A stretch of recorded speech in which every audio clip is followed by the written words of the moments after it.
Хотоод гидсний талаас цус алдуулах эрсдэл бол одоо энэ аяртал буюу ациклофенак бол хамгийн бага байгаа. Одоо та бүхэн харж байгаа бах тийм. Одоо кетеролог, пироксикам энэ төр бол их өндөр байна тийм.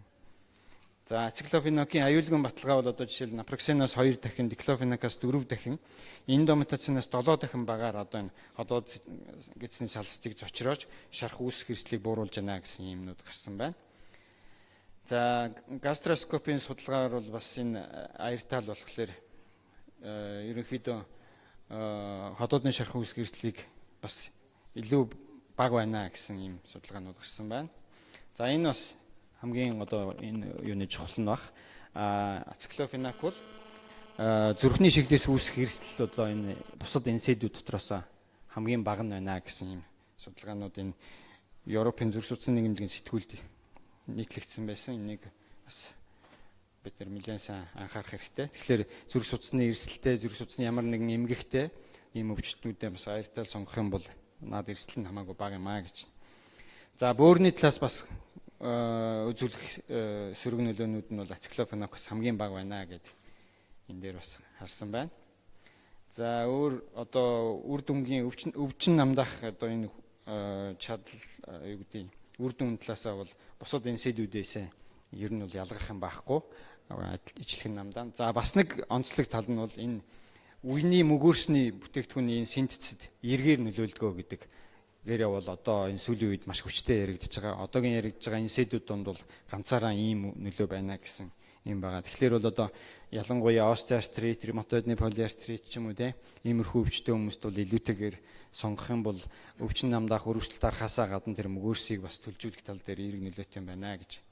За тэгээ ерөнхийдөө бол зүрх судас элэг бөөрийн талаас гаж нөлөө багтай, цус алдах эрсдэл багтай, үе мөчөнд эерэг нөлөөтэй гэдгээр энэ ациклофенак бол илүү их яригдж байгаа, илүү их бидний практикт хэрэглүүл үр дүнтэй юм байна. Тэгээд бол одоо Монголд бол болохоор 3 юугаар ороод ирсэн юм байлээ. Таблет хэлбэрээр, мөн гранул хэлбэрээр, нөгөөх нь крем хэлбэрээр. Тэгэхээр энийг та бүхэн өргөнөөр хэрэглэх юм бол бас өвчтнүүдэд маань тустай байх юм болов уу гэж бодож байна.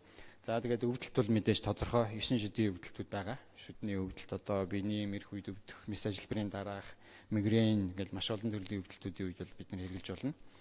За энэ үе мөчний төлөө өвдөлтүүдийг бүгд нь хэрэглэнэ.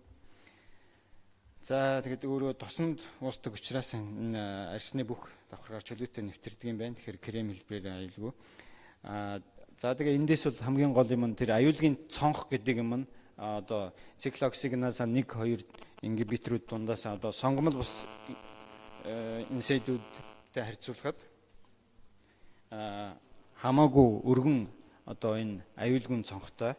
Тэгэхээр бол одоо юу гэдгийг зүрх судасны талаас гарах хотоод гидсний талаас цус алдах эрсдэл энэ төр нь харьцангуй бага юм байна гэж. За тэгээ үр дүнтэй аюулгүй ийм сайн нотлогдсон ийм нэг энсэд Монголд ороод ирсэн юм байна. Тэгээ та бүхэн бас хэрэгжилж үзээрэй. Баярлалаа. За цагтаа багцсанд баярлалаа. Асуулт байна уу? Одоо хурлыг доктор Цолмон цааш удирдах явна. За та бүхэн энэ өдрийн амлан айлтгая. Одоо хурал 5 эхэлж байна. Зүрхний хэм алдагдал, зүрхний дутагдал, эхний илтгэгч, сарвал эмч, электрофизиологийн шинжилгээ, аплац эмчилгээний тухай. За нэг юм сануулхад цагаас бүтэн төлөвсөн одоо хуваараасаа бүтэн цаг хоцорж байгаа. Тийм учраас хугацаанд бүгдээрээ амжуулахыг хичээгээрэй.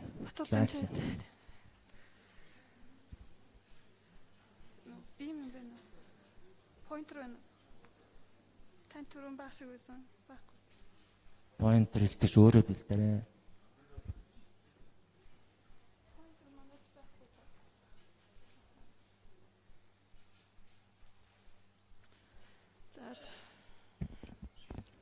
Гуравдугаар эмнэлэг дээр 16 онд электрофизиологийн лаборатори ашиглалтанд орсон. 16 оны 2 сараас хойш бид нар өнөө хүртэл хийсэн судалгааныхаа өгөө биш аплац эмчилгээнийхаа үр дүнг та бүхэн танилцуулахар зорьсон юм аа.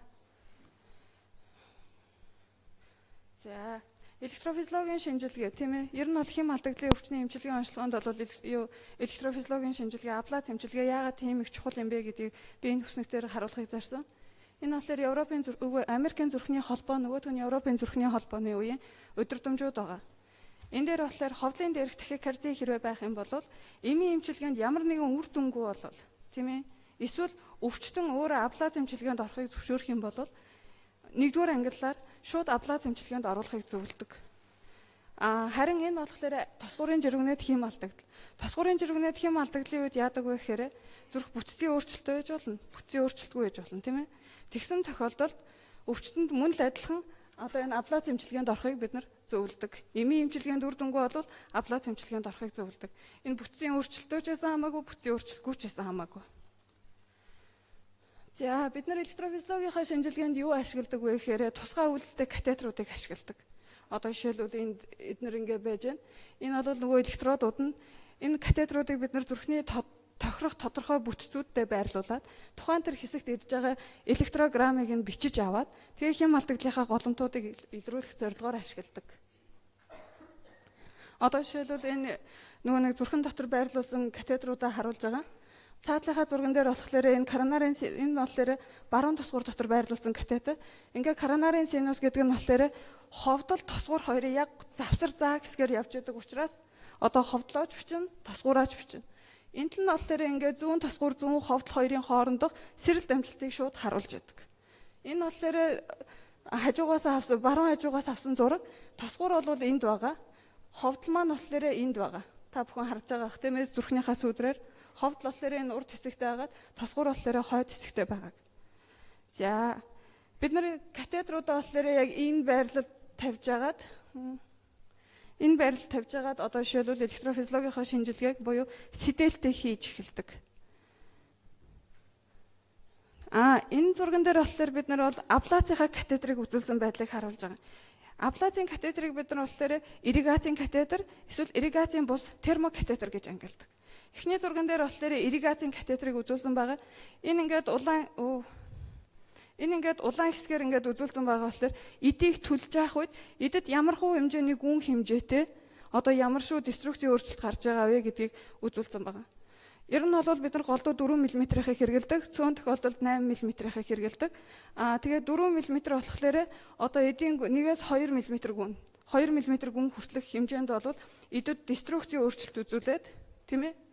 Тэгээд энэ маань болохоор аблац хийх буюу одоо нөгөө нэг яг хим алдагдлынхаа замыг түлэх, эсвэл тосгуурын жиргэнэт хим алдагдал дээр ах юм бол одоо яг ийм нөгөө нэг хим алдагдлынхаа голомтыг түлэх нөлөөг үзүүлдэг.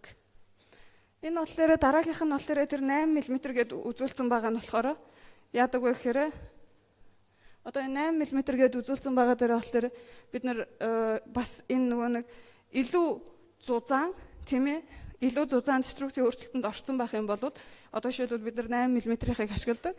Тэгээ 8 мм-ийг ашиглаж байхад нэг аюул гардаг нь юу вэ гэхээр зүрхээ цоолчих гээд байдаг.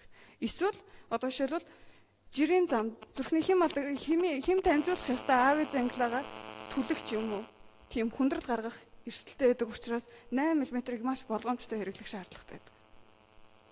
За энэ хажууд нь байгаа болохоор ирригацийн катетер гэж нэрлэдэг. Энэ ирригацийн катетер гэж энэний гол ач холбогдол нь юу вэ гэхээр одоо та бүхэн харж байгаах ингээд юм цацруулсан байгаа зү. Энэ болохоор 0-9 уусамлаар ирригац хийдэг. Тэгэхээр энэ ирригацийн катетер нь яадаг вэ гэхээр одоо тэр яг катетрийнхаа орой хэсгийг халаагаа түлж явах үед байнга ингэж шийгэлж температурыг багасгаж яадаг. Тэгэхээр энэ нөгөө нэг зүрхээ илүү хамгаалах зорилгоор хэрэгэлдэг. Бид нар ирригацийн катетрийг болохоор одоо шилбэл маш гүнд байгаа замыг түлхэхдээ эсвэл тосгуурын жиргэнэт хим алдагдал дээр эсвэл ховлын тахикардийг түлхэхдээ болохоор ашигладаг. За энэ түрүүнээс хойш гарч болоод байсан энэ зураг байна. Та бүхэн харж байгаа энэ гахаан зүрхэн дээр хийсэн судалгааны ажил. Одоо жишээлбэл аблац хийсний дараа тийм ээ. Энэ харж байгаа аблац хийсний дараа зүрхэн дээр иймэрхүү хэмжээний деструкц өөрчлөлт үүсдэг. Шууд өхүүлээ тавьчихж байгаа юм. Түлээд өхүүлээ тавьчихсан. Одоо жишээлбэл энэ байна. Энэ бол тэр зүүн ховдол дээр хийсэн аблацын одоо зургийг ингэж харуулсан байгаа байдал. За манай лабораторийн хувьд гээд бид нар 2016 оны 2 сараас эхлээд 17 оны 4 сарын хүртэл дуустал нэг 80 тохиолдол дээр бол электрофизиологийн шинжилгээ болон аблац эмчилгээ хийсэн. Бидний хувьд бол манай өвчтнүүдийн нийт 8125% нь тосгуурын дээрх тахикардитай. 1125% нь болохоор Биш. 125% буюу бид нар нэг өвчтөнд тосгуурын жиргэнэт хэм алдагдлын аблац хийсэн. Бас нэг өвчтөнд ховдлын тахикарди аблац хийсэн.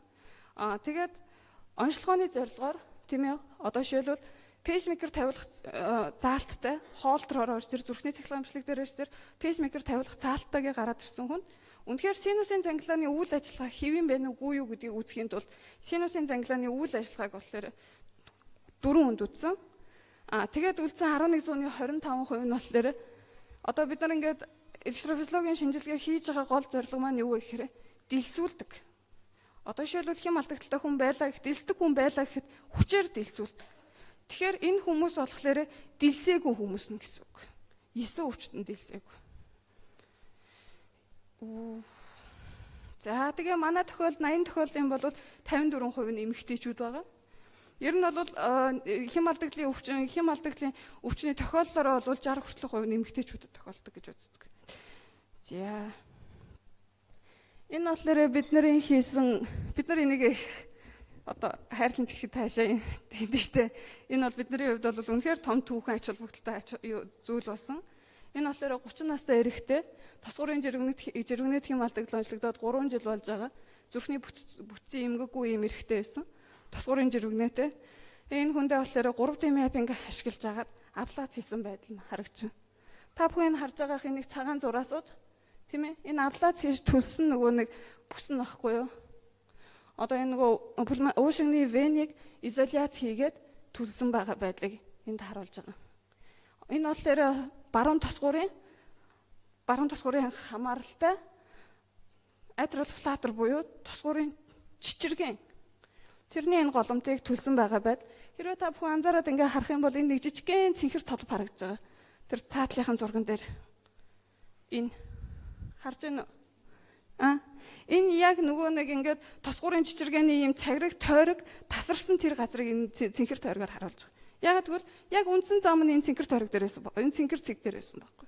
Яг үндсэн одоо жишээлбэл тэр тосгуурын чичиргээнийг дамжуулаад байсан эмгэг миокард маань энэ цэнхэр цэг дээрээс. Тэгээд ингээд энэ 3D mapping систем ашиглаж байгаад бид нар энэ аблацыг хийсэн. Маш амжилттай байсан. Өвчтний биеийн байдал бол одоо сайн байгаа. Дахиж хэм алдагдал тавьтагдаагүй. За. Энэ бас их чухал ажиллабар л да. Одоо нөгөө ховдлын экстрасс эсэлтэй хүмүүс манад маш их байдаг те. Бид нар ховдлын экстрасс эслийн эмчилгээг яаж хийх вэ гэдэг дээр байнга толгойгоо ашлгаж байдаг. Тийм үү? Та бүхэнд бас тохиолж байгаа асуудал те. Ховдлын экстрасс эсэлтэй хүмүүс маш их байдаг. За тэгвэл энэ дээр бид нар ховдлын экстрасс эслийг ямар менежмент хийх ёстой вэ? Тэгэхээр манай өвчтний хувьд бол 28 настай эрэгтэй. Тэгээд ховдлын экстрасс хоолдроор болохоор 2015 оны 2 сарын 24-нд хийсэн хоолдор дээр бол ховдлын экстрасс эсл хоногийн зүрхний цохилтын 42.7% гэж хэлж байна. Тэгээд дараа нь бета блокатор ууж эхэлсэн, конкор ууж эхэлсэн. Тэгээ 16 оны 11 сарын 16-нд хийсэн шинжилгээнд дээр болохоор 38.6% хангалттай буугаагүй. Өөрөөр хэлбэл бид нар энийг дор хаяад 12%-аас доош болтол буулгах ёстой байдаг. За бархаа байгаад амидороно конкортогоо хэрэгэлсэн. Тэгсэн чинь 17 оны 2 сарын 15-нд хэрэгэлсэн 4177. Ерөөсө буугаагүй.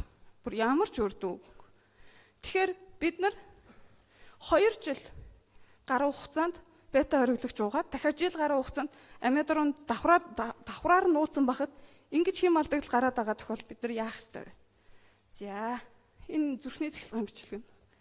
Тийм ээ? Экстрасс эсэл маш ихтэй. Тэгээд дараагийнхын зүрхний цахилгаан бичлэг нь бас энэ байна. Экстрасс эсэл нь дандаа бигеминий хэлбэрээр гардаг. Тийм ээ? Тэгвэл бид нар яаж үнэлэх ёстой вэ? Энэ болохоор Европын зүрхний холбооны одоо ховдлын хэм алдагдaltaй өвчтнийг яаж үнэлж ямар эмчилгээ хийх ёстой вэ гэдэг тэр өдөртөмж. Тийм ээ? Ховдлын экстрасс эслийг үнэлэхдээ эхлээд зүрхний бүтцийн эмгэгтэй байна уу? Зүрхний бүтцийн эмгэггүй байна уу юу гэдгийг заайлшгүй үзэх ёстой. Хэрвээ бүтцийн эмгэггүй ах юм бол ховдлын экстрасс эслийг эмчилж эхлэх хэрэгтэй. Эсвэл эмийн эмчилгээ, тийм ээ? Эмийн эмчилгээ үүсгэх бол катетер аблац эмчилгээнд авах хэрэгтэй. Бүтцийн эмгэгтэй байгаад, тийм ээ? Хоногийн ховдлын экстрасс эсэл нь 10,000-аас илүү байх юм бол 100 ховдлын одоо жишээлбэл агшрах үйл ажиллагаа буурсан, ejection fraction буурсан, тийм ээ? Хоногт 10,000-аас илүү экстрасс эсэл илэрч байгаа тохиолдолд энийг яах ёстой вэ? Ер нь бол ийм байд. Олон судалгаанууд баталсан байд. 100% ejection fraction буурсан хэрнээ ховдлын экстрасистл маш ихээр илрээд байгаа өвчтөнд ховдлын экстрасистлийг эмчлэх юм бол 100% ejection fraction өсдгөө гэдгийг олон судалгаанууд баталсан байдаг. Тэгэхээр одоо жишээлбэл энэ өдөртөмжийн дагуу бас л энэ ховдлын экстрасистлийг эмчлээ гэж зөвлөдөг. Гэтэ эмчлэхдээ эмийн эмчилгээ хийн, эмийн эмчилгээ маань үр дүнгүй ах юм бол аблац эмчилгээ хийхийг зөвлөдөг. Энэ болохоор Европын зүрхний холбооны гаргасан эмчилгээний бүдүүрч ховдлын экстрасистл ихтэй хүнд бид нар яах ёстой вэ? За, эхлээд нэгдүгээрт нь хэрвээ ховдлын экстрасистл тийм ээ хоногт 12% байх хүртэл байх юм бол 12%-аас бага байх юм бол тийм ээ 9%, 8%, 7% байх юм бол энэ ямар ч амь насанд аюулгүй гэдгийг өвчтөндөө тайлбарлаж өгнө. Таны энэ ховдлын экстрасистл амь насанд нэгдүгээрт аюул байхгүй, зүүн ховдлын дутагдал үүсэхгүй тийм ээ. Та энийг жилдээ нэг удаа хянуулаад явж байхад болно. Гэтэ зарим хүмүүс байдаг л да тэр тусмаа эмэгтэйчүүд нөгөө ховдлын экстрасистл нь шөнө оройн цагаар ингээ хөдлөөд эхлэхээр амьсгаадаад амьсгаланд авчдаад шөндөө унтаж чадгүй их тайван бос болдог. Энэ тохиолдолд эмийн эмчилгээ хийж болно. За тэгвэл энэ нөгөө нэг түрүүний хэлсэн юм байна. Зүрхний бүтцийн юм гэхдээ тийм ээ. Өвчтөнд бол үндсэн эмчилгээг хийн. Тэгээ ховдлын экстрасистлийг 10%-аар бууруулахад зүүн ховдлын агшилтын үйл ажиллагааг мэдэгдэхүйц нэмдэг. Өөрөөр хэлбэл нөгөө нэг ховдлын экстрасисл 10%-аар буурахад EF маань мэдэгдэхүйц сайжраад ирдэг гэж. За. Тэгээд дараа нь яадаг вэ? Дараагийн үе шатны эмчилгээ болохоор за үнэхээр ховдлын экстрасисл нь их байгаад альсгүй бага хэрнээ өвчтөндөө зовир их байгаад ах юм бол нөгөө зигидропиридины бүлгийн кальцийн антагонист буюу верапамил тийм ээ эсвэл одоо бета блокатораараа эмийн эмчилгээ хийж эхэлдэг. Нийт өвчтний 10-аас 15% хувьд нь бол энэ эмийн эмчилгээний үр дүн 90% байдаг. За тэгвэл дараа нь ингээд бета блокатор хэрэглээд ахад тийм ээ ховдлын экстрасистл маань үргэлжлүүлээд гараад ах юм бол яах вэ? Бета блокатор амиодронтойгоо хамтран хавсруулан хэрэглэнэ гэдэг тийм заалт байна. Одоо хэрвээ бүтцийн өөрчлөлт авах юм бол бета блокатор верапамил хоёрыг хэрэглэхгүйгээр шууд амиодроныг хэрэглэх ёстой. Тийм ээ. Тэгэхээр эмийн сонголт маань ингээд арай өөрөөр гараа явуулах. За тэгээд бүр болохгүй байх юм бол тийм ээ аблац эмчилгээнд орохыг санал болгоно. Манай тэр түрүү ярьсан бид нар нэг 9 өвчтөнд болохоор ховдлын ер нь бол хэм алдаглалын сэтэж чадаагүй гэдэг. Хинтээ аймгаас ирсэн нэг өвчтөн байсан 50 настай. Ховдлын экстрасистл хоногтой болохоор бараг 50% гаруй илэрдэг байсан. Амиодорон бета блокатор хоёрыг 6 сар уугаад ирээд аблацад орох гэсэн чинь хэм алдаглалын сэтрээгүй. 2 өдөр янз бүрээр үзээд бүр сэтэж чадаагүй тэгээ буцаасан. Эмийн эмчилгээндээ үр дүнтэй байна. Тэгэхээр ховдлын экстрасистл илрээд идэх хүнийг заавал аблацад оруулах гэдэг шаардлага байхгүй. Эмийн эмчилгээндээ үр дүнтэй байх юм бол эмээрээ хянаад эмчилгээгээ хийгээд сайхан яваад явах бүрэн боломжтой. Үр дүнгүй байгаад байвал харин одоо ингээд цаашдынхаа шатыг буюу аблац эмчилгээндээ орохоос өөр аргагүй болно. За. Яг ховдлын экстрасистлийн хувьд катетр аблац эмчилгээний үр дүн ямар байдаг юм бэ гэдгийг талаар судалсан бүр юм том хэмжээний тийм ээ судалгаанууд ер нь бол байхгүй. Гэхдээ ийм баг жижиг төвүүдэд хийсэн судалгаанууд бол ер нь бол энэ аблац эмчилгээ бол 74-өөс 100% амжилттай болдгийм байна гэдгийг бол баталсан. За. Тэгээ ямар өвчтөн одоо жишээлбэл аблацад оруулах вэ? Нэгдүгээрт нь шинж тэмдэг ихтэй. Хоёрдугаарт нь маш их ховдлын экстрасистлтэй. Тим хүмүүсийг оруулна. За. Тэгээд нөө ховдлын экстрасистлийг болохоор түрүүн тэр зүрхний цахилгаамжлагт хэлэрсэн одоо жишээлбэл энэ өөрчлөлтөндөө харж агаад хэрвээ ховдлын экстрасистл маань венес удснаас гаралтай тийм ээ. Коронарын синус орчмоос гаралтай. Аль эсвэл бол эпикардиал нөгөө нэг эпикард талаас одоо жишээлбэл эндокард талаас бид нэр асуудалгүй төлчиж болно. Эпикард талаас гаралтай юм ховдлын экстрасистл байх юм бол амжилтны хувь бол багасаа явдаг. Сарууламжаа хугацаа. За одоохон туслаа. За. Тэгээд энэ болохоор бид нар нөгөө нэг ховдлын экстрасистлийнхаа хэлбэрийг тогтоож агаад манай ховдлын экстрасистл бол зүүн ховдлын аортын хавхлагын тийм ээ аортын хавхлагын одоо баруун коронарын касп альсгүй зүүн коронарын касп хоёрын яг нийл хэсэг дээр бид нар байгаа юм байна гэдэг үүднээс өвчтөн аблацад оруулсан. Одоо жишээлбэл та бүхэн ингээ энэ юу харж байна? Энэ электрофизиологийн шинжилгээний үед хийгдэг электрограмм маань энэ. Энэ болохоор катедруудынхаа байрлуулсан байд. Коронарын синус байрлуулсан катедр, энэ болохоор аортоор орж ирсэн аблацийн катедр яг энэ аортын хавхалган дээр байгаа байдаг. Гэт аортынхаа хавхалган дээр ингээд голомтой хайгаад эхэлтэл одоо энэ голомтой хайхад жоохон төвхтэй байдаг л та. Тэгээ голомтой ингээ хайгаад эхэлж итэл гэд ер нь бол их л ойрхон голомтондоо улам төхөөлэн гэхдээ голомт маань яг бүтэн жинхэнэ голомт маань биш вэ гэж тасралтгүй гараад байна. Тэгээ сүүлдээ бархаа ягаад аортын хавхалган доороо буюу зүүн ховдол талаас нь голомтой хайж эхэлсэн.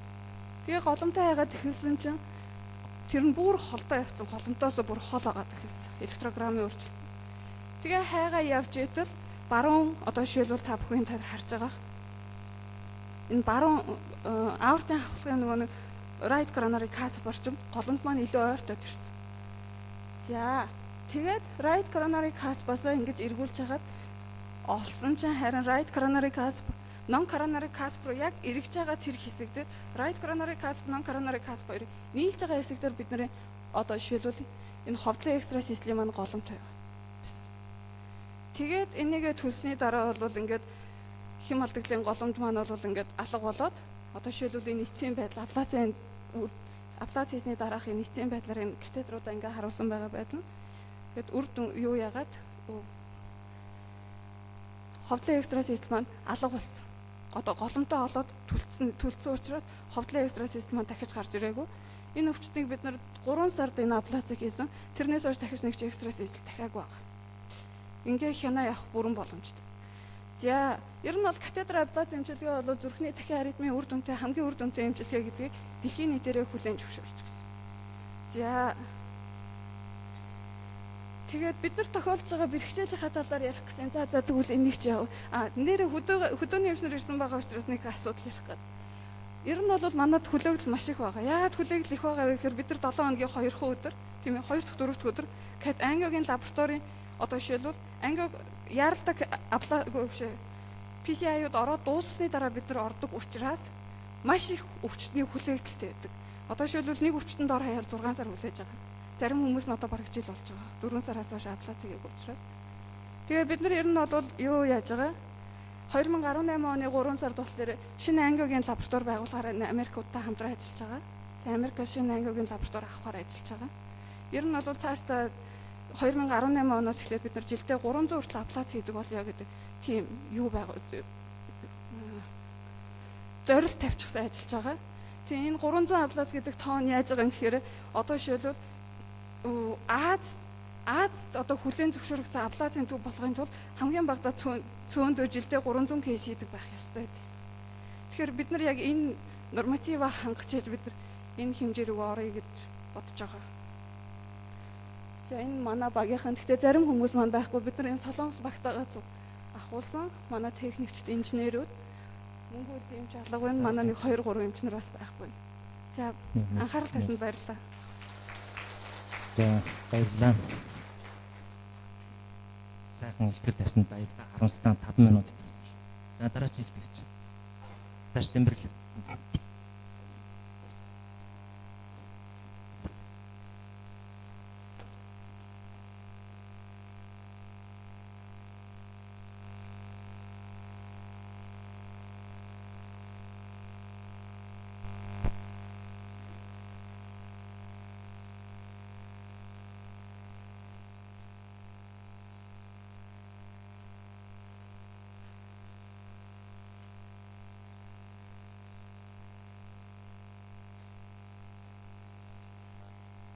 Сайн бацгаана уу? Та бүхэндээ энэ өдрийн мэндийг хүргэе. Тосгорын жирэмний хэм алдагдлын үеийн эмчилгээний асуудал гэсэн сэдвийн хүрээнд хийсэн судалгааныхаа үр дүнг та бүхэндээ танилцуулах гэж байгаадаа баяртай байна. Тосгорын жирэмний хэлбэрийн хэм алдагдал бол зүрхний хэм алдагдах эмгэгүүдийн дотроос хамгийн түгээмэл тохиолдох хэм алдагдал бөгөөд тосгорын жирэмний хэм алдагдал нь болохоор нас их тусам нэмэгдэх хандлагатай байдаг. Америкийн нэгдсэн улсад хийсэн судалгаагаар бол 65-аас доош настай хүмүүсийн дунд тосгорын жирэмний хэлбэрийн хэм алдагдал 2% тохиолддог байсан бол 65-аас дээш настай хүмүүсийн дунд 9 орчим хувь бол тохиолддог байна. Мөн тосгорын жирэмний хэм алдагдал нь бол өөрөө системийн тромбын болын хүндрэл болон цус харах эрсдлийг болохоор нэмэгдүүлж байдаг. Тосгорын жирэмний хэм алдагдaltaй хүнд тархины шигдээс үүсэх эрсдэл бол 50-аас 59 наснд 1.5% байсан бол 80-аас 89 наснд бол 30% бол хүрж байна. Тэгээ энэ хүү тосгорын жирүүний хэлбэрийн хэм алдагдлын үед цахилгаан кардиоверс эмчилгээ нь үр дүнтэй эмчилгээний аргуудын нэгт бол тооцогддог байгаа. Бид болохоор энэ хүү судалгаанда тосгорын жиргэнэт хэм алдагдлын үеийн антикоагулянтын хэрэглээ болон цахилгаан кардиоверс эмчилгээний үр дүнг бол судлахыг бол зорилго болгосон байгаа. Тэгээ энэ хүү судалгаагаа бид хүрхэн 3 зорилтын хүрээнд болохоор хийж гүйцэтгсэн. Эхний зорилт нь хэм бол Чатсваск оноогоор цус хомсрлын цус харуулттай болон тосгорын жиргэнэх хэм алдагдaltaй хүмүүсийг үнэлэн эрсдлийг тооцож антикоагулянтын хэрэглэх шаардлагыг болохоор судалсан. Хоёрдугаарт байнгын тосгорын жиргэнэх хэм алдагдaltaй өвчтөнд улаан хоолойнхоо яналтанд хийгдсэн цахилгаан кардиоверс эмчилгээний үр дүнг болохоор судлахыг зорьсон. Гуравдугаарт цахилгаан кардиоверс эмчилгээний дараа дахин тосгорын жиргэнэх хэм алдагдал болон зүрхний хит тавиан шинжилгээгээр хийгдэх зүүн тосгорын хэмжилтийн үзүүлэлт хоорондын хамаарлыг судлахыг болохоор зорьсон. Эхний зорилтынхаа хүрээнд бид нар болохоор 2014 онд улсын 3 дугаар төв эмнэлэгт зүрх судлалын тасагт хэвтэн эмчилүүлсэн тосгорын жиргэнэтэй 119 өвчтөн, харуултын тасагт хэвтэн эмчилүүлсэн тархины шигдээс болон тосгорын жиргэнэт хэм алдагдaltaй 34 өвчтөн, 2016 онд болохоор зүрх судасны тасагт хэвтэн эмчилүүлсэн тосгорын жиргэнэх хэм алдагдaltaй 135 өвчтөн болон Баянгол дүүргийн дотрын тасагт хэвтэн эмчилүүлсэн тосгорын жиргэнэтэй 36 өвчтний түүхийг судлаж Чатсваск оноогоор үнэлж эрсдлийн бол тооцсон байгаа. Хоёрдугаарт бид бүхэн мөн улсын 3 дугаар төв эмнэлэг дээр 2016 оны 3 сараас 10 сар хүртэлх хугацаанд зүрхний эмгэг судал болон шигдээсийн тасагт байнгын тосгорын жиргэнэх хэм алдагдлын улмаас цахилгаан кардиоверс эмчилгээ хийлгэсэн нийт 40 өвчтөн хамруулж кардиоверс эмчилгээний үр дүнг болохоор судалсан. 3 дугаарт бид бүхэн энэ цахилгаан кардиоверс эмчилгээнд ороод синусийн хэмнэлс хэрэгсэн нийт өвчтнүүдийг болохоор 1 жил хүртэлх хугацаанд дагаж хянсан бөгөөд дагаж хянж авах хугацаанд синусийн хэмнэлс хэрэгсэн нийт 15 өвчтөн хамруулан судалсан бөгөөд энэхүү өвчтнүүдэд бид нар зүрхний хит тавиан шинжилгээгээр зүүн тосгорын диаметр, уурт, талбай, зүүн тосгорын эзэлхүүний индекс гэсэн үзүүлэлтийг зүрхний 4 хүндэт болон 2 хүндэт байрлалд болохоор тодорхойлон үр дүнг бол судалсан байгаа. Эхний зорилтын хүрээнд хийгдсэн үр дүнгээ та бүхэн танилцуулъя.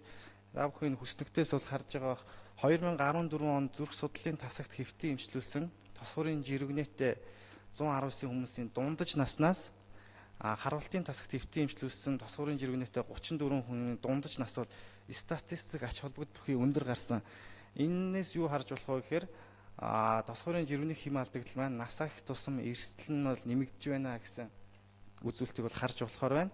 Хоёрдугаар гэх юм бол Чатсваск оноо бол зүрх судасны тасаг болон харуултын тасагтай харьцуулахад бол Чатсваск оноо нь бол статистик ач холбогдол бол ялгаа ажиглагдаагүй. Тэгэхээр энэ юу гэхээр зүрх судасны тасагт энэ хамрагдсан 119 өвчтөн маань ч гэсэн тархины шигдээсээр хөндрөх бас эрсдэлтэй байгаамаа гэсэн бас үзүүлэлт бас харагдахаар байна.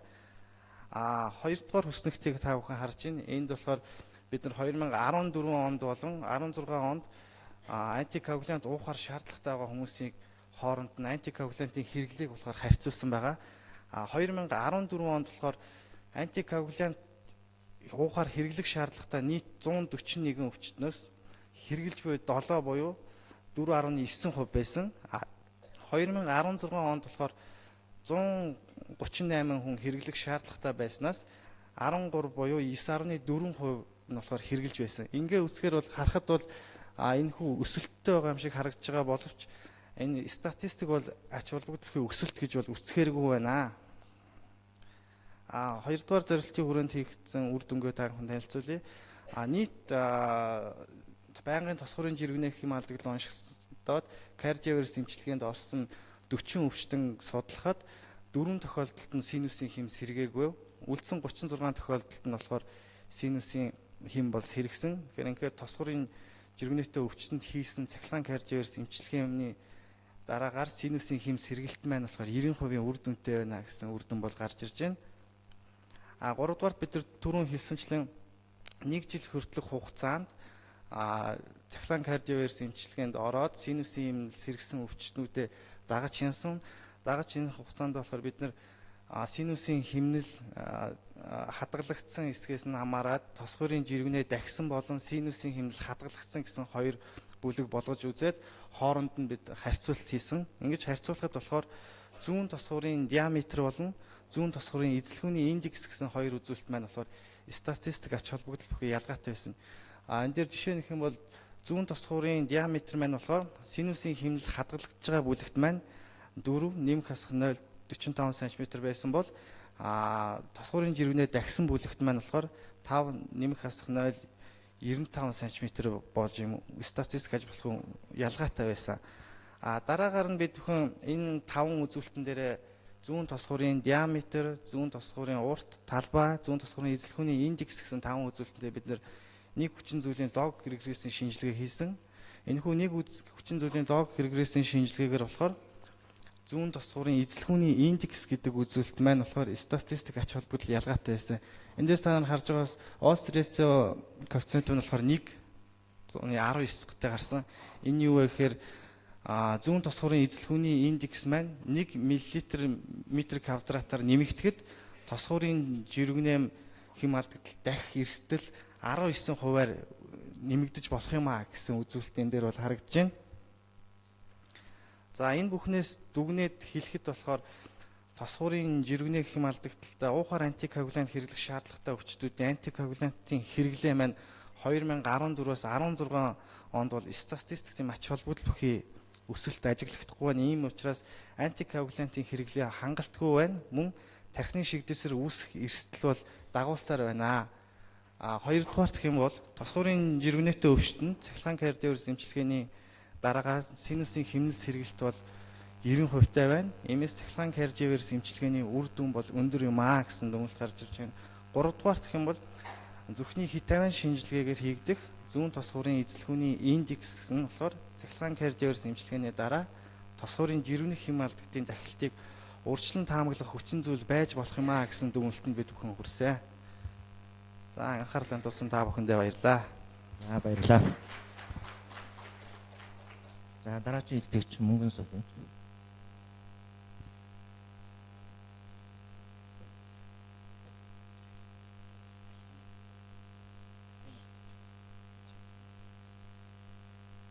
Сэдвэн зүрхний суултын дараа хөдөлгөөн зас дэмждэг юм.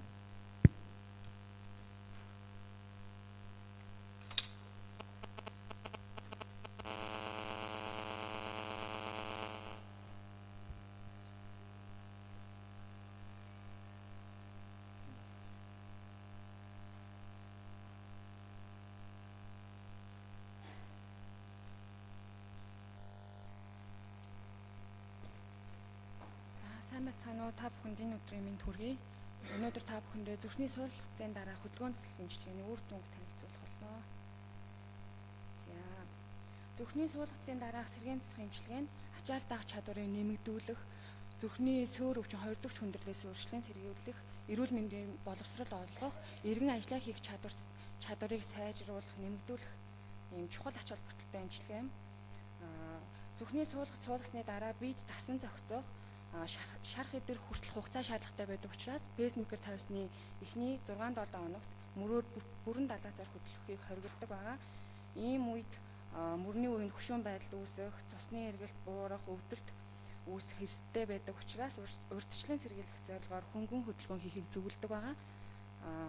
Тийм ч учраас пейсмейкер тавьсан хүмүүст эхний 6-7 хоногт 3 удаагийн давталтай өдөрт 3 удаа 5-аас 10 удаагийн давтамжтай хөнгөн дасгал хийхийг зөвлөж болно.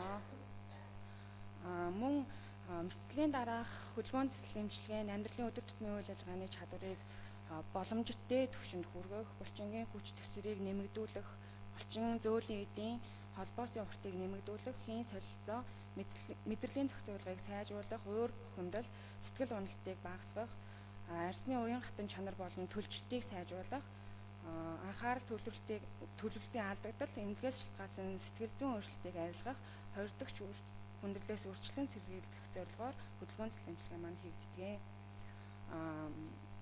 Зүрхний эмнэлгээс шалтгаалж ачаал дах чадвар маш ихээр буурсан байдаг учраас хөв хүн тохирсон эмчилгээний төлөвлөгөө дасгал хөтөлбөр боловсруулах нь хамгийн чухал, нэн шаардлагатай асуудал юм аа.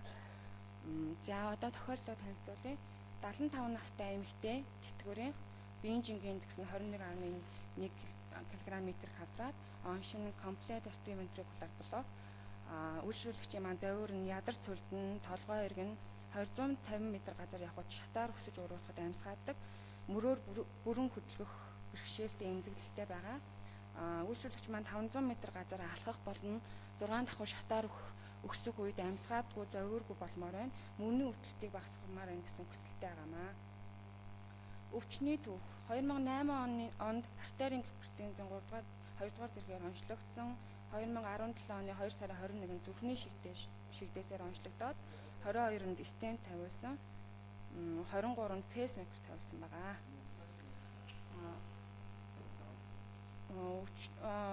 Хөдөлгөөний эмчилгээний дараах үнэлгээнүүдийг эмчилгээ эхлэхийн өмнө болон 4 дахь 7 хоног болон 8 дахь 7 хоногт хийсэн байгаа. Үүнд нь болохоор амьдралын өдөр тутмын үйл ажиллагаа буюу ADL, ачаал дах чадварын үнэлгээ, 6 м алхааны сорил болон гүйлтийн зам ачаалтай сорил, булчингийн хүч үений далайц, өвдөлт, олон улсын үйл ажиллагааны ангил ICF тэгээд эрсдлийг үнэлсэн байна. Бартлийн индекс амьдралын өдөр тутмын үйл ажиллагааны ангил буюу Бартлийн индексээр 100 оноо авах ёстойгоос 100 оноо авсан.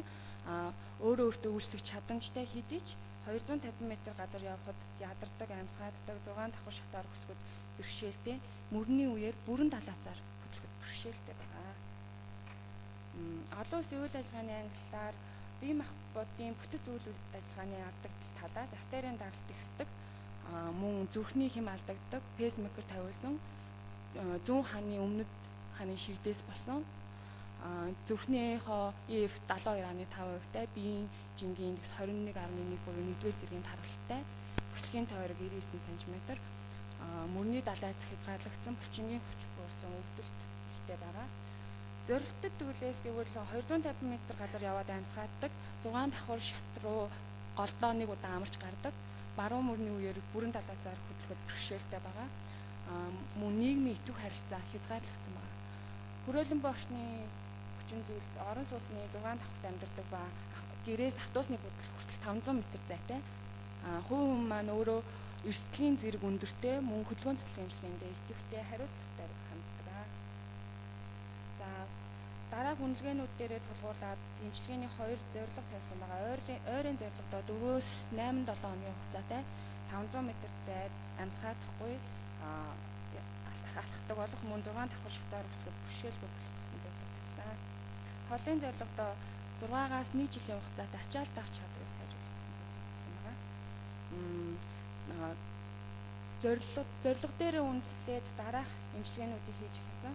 Нэгээс эхний 4-7 хоногт болохоор 7 хоногт 3 удаа 20 минутын хугацаатай 30% эрчмээр аэробик болон үений далайцын дасгалуудыг хийсэн. 4-өөс 8 дахь 7 хоног дээр 7 хоногт 3 удаа хугацаа 40 минутын хугацаанд 30% эрчмээр аэробик дасгал болон булчингийн хүчний дасгалаар хийсэн байгаа. За эмчилгээний маань үр дүнд болохоор биеийн жин эхний үнэлгээг бодвол 8 дахь 7 хоног дээр 1 кг-аар хасагдаж 50% зүрхний цохилтод ачааллын үеийн зүрхний цохилтын тоо буурсан байгаа.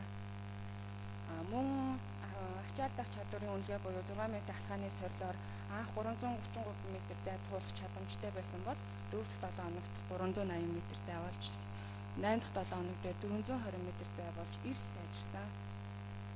За гүйлтийн зам ачаалтай сорилыг бол 2 удаа хийсэн. 4 дахь 7 хоног болон 8 дахь 7 хоног дээр 4 дахь 7 хоног дээр 3.5 м буюу хөнгөн ачаал авах тийм чадамжтай байсан бол 8 дахь 7 хоног дээр 7 м болж бас сайжирсан.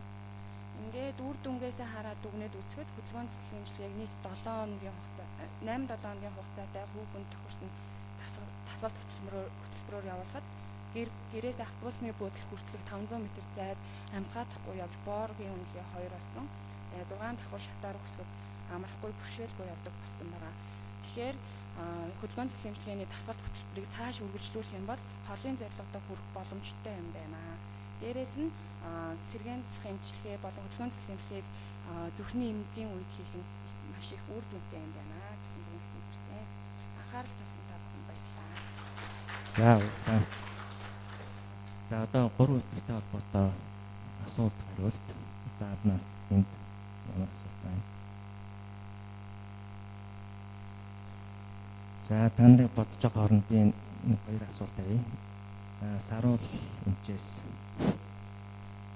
энэ авлаа зэмжлэгээний дараа хэм алдагдал дахих тохиолдол нь хэр зэрэг байв? Өөрийн одоо ажиглалтын хугацаанд Яг манай бидний хийсэн авлаа зэмжлэгэнд бол одоогоор хэм алдагдал гэсэн өвчтөд байхгүй байгаа. Ер нь бол дэлхийн нийтэд өгсөн тоогоор бол ховдын дээр хэм алдагдал World Parkinson White байгаа. Баруун тал илүү зам баруун талтай байх юм бол дахих эрсдэл нь 20-оос 15-аас 20%, зүүн талтай байх юм бол дахих эрсдэл нь 10 хүртэлх хувь. Одоо AV-NRT буюу дуал AV-нууд болох юм бол дахих эрсдэл нь 5% гэдэг. Тусгуурын жиргэнэт хэм алдагдал дээр бол авлаа зэмжлэгээний дараа дахих эрсдэл бол юу тусгуур зүүн тусгуурынхаа хэмжээнээс болдог. 4.5-аас дээш сантиметр хэмжээтэй байх юм бол дахих эрсдэл нь бол одоо шийдвэр нөгөө нэг atrial fibrillation онцлог хугацаагаар бас болж байгаа. 5-аас дээш байх юм бол дахих эрсдэл нь 50% болоо явцдаг тийм ээ. Тэгэхээр одоо шийдвэл зүүн тасгуурын хэмжээ маань 5 см-аас дээш байх юм бол бид нар өвчтөндөө юу гэж хэлж оруулж байгаа гэхээр та хоёр шаталтай авлаа зэмжлэгээнд орно. Нэгдүгээр шаталт нь бол таны atrial fibrillation голомтуудыг устгах чинь тийм ээ. Үндсэн голомтуудыг чинь. Хоёрдугаар шатлал 6 сараас 1 жил хүртэх хугацаанд таныг ажиглаж агаад atrial fibrillation-ы үндсэн голомтоос гарсан доотор голомтууд гэж байдаг тийм ээ. Тэр голомтууд хэрвээ идэвхжлэн 6 сараас 1 жил хүртэх хугацаанд дахиад авах юм бол бид нар 2 дахь шатлалынхаа аплацаар эднэрийг төлөх хэмжлэгээнд орно гэж анханаас нь сануулж хэлээд орж байгаа. Ер нь бол манад бол нөгөө нэг persistent atrial fibrillation маш удаан хугацаанд явсан хүмүүс тийм ээ. Бүр permanent atrial fibrillation хэлбэртэй шилжсэн өвчтнүүд маш их байгаа болохоор 2 өвчтөл 3 шатлалаар орох ба. Одоо манай энэ өвчтөн болохоор proximal хэлбэрийн atrial fibrillation-тэйсэн болохоор одоо дахиаг байна. Ер нь бол proximal хэлбэрийн atrial fibrillation одоо илүү үр дүнтэй байдаг. Аплацад орсны дараа насан туршдаа дахихгүй байх магадлал нь өндөр байдаг. За өөр асуулт. Микрофон өгөрөө. За надад нэг асуулт байна. За ер нь бол энэ хурлын үеэр бол бид нэр бас хоорондоо бие биенийхээ юу хийж байгаа, юу хийвэл одоо үр дүн ямар байна гэдэг дээр мэдээлэл олж бас нэг том боломж гэж бодож байна. Тэгээ яг бид нар бас сонгуультай эмнэлэг дээр хийж байгаа юмнуудаа бас энэ удаад бол бас нэг ясангүй оролцож идэвхтэй оролцож чадсангүй. Гэхдээ яг 3 дугаар нэрнээс бас сурах юм их байгаа. Тэгээд ямар ч байсан зүгээр энгийн саяны 2 энэ 3 бол саяны лекцүүд бол ерөнхийдөө клиникт их ойрхон лекцүүд учраас би одоо хамгийн түрүүнд за хоолтрыг яг ямар залтаар одоо хүнд зүүжих юм бэ? Одоо манайхан болохоор зэрэг ер нь л нэг ганц экстра системийг харсан л бол бараг бүгднийг энэ хоолтр руу явуулаад байдаг. Энэ ер нь хэр зүг бэ? Хоолтрыг одоо ямар залтаар зүүж гинэ? Би бол бас нэг арай өөр ойлголттой байдаг байхгүй. Нэгдүгээр асуулт. За хоёрдугаарт нь тэр нөгөө юун дээр кардиоверс хийсэн нэг судалгаа шүү дээ. Бид нар бол бас 3-4 жил кардиоверс хийсэн. Ерөнхийдөө бол бас нэг яг альбесоор ингээд тоо гаргаад ийм шалтгаанаар хийхэд ийм шалтгаантайгаар кардиоверс амжилтгүй болж байна ч юм уу. Эсвэл ийм хүмүүс нь илүү дахиж нэг гэсэн альбесоор дата гаргаж ирээгүй. Гэхдээ ерөнхийд над бол нэг тийм мэдрэмж бол байгаа. Тэгэхээр би бол юу гэж асуух гэдэг нь тэгэхээр одоо энэ мерцантай хүмүүст эмийн кардиоверс хэр зэрэг хийж байна 3 дугаар эмнэлэг дээр нэгдүгээр. Хоёрдугаарт кардиоверс хийгээд амжилтгүй болоод байгаа тохиолдлууд нь ихэнхдээ ямар шалтгаантай байна вэ? За 3 дугаарт нь дахиж байгаа бас ямар шалтгаантай байна вэ? Кардиоверс хийсний дараа бас ямар эмийн имчилгээнүүд хийвэл энэ одоо синусийн ритмтэйгээ байх магадлал нь өндөр байгаа талаар та бүхэнд бас туршлага байвал хуваалцаач гэж хүсэж байна.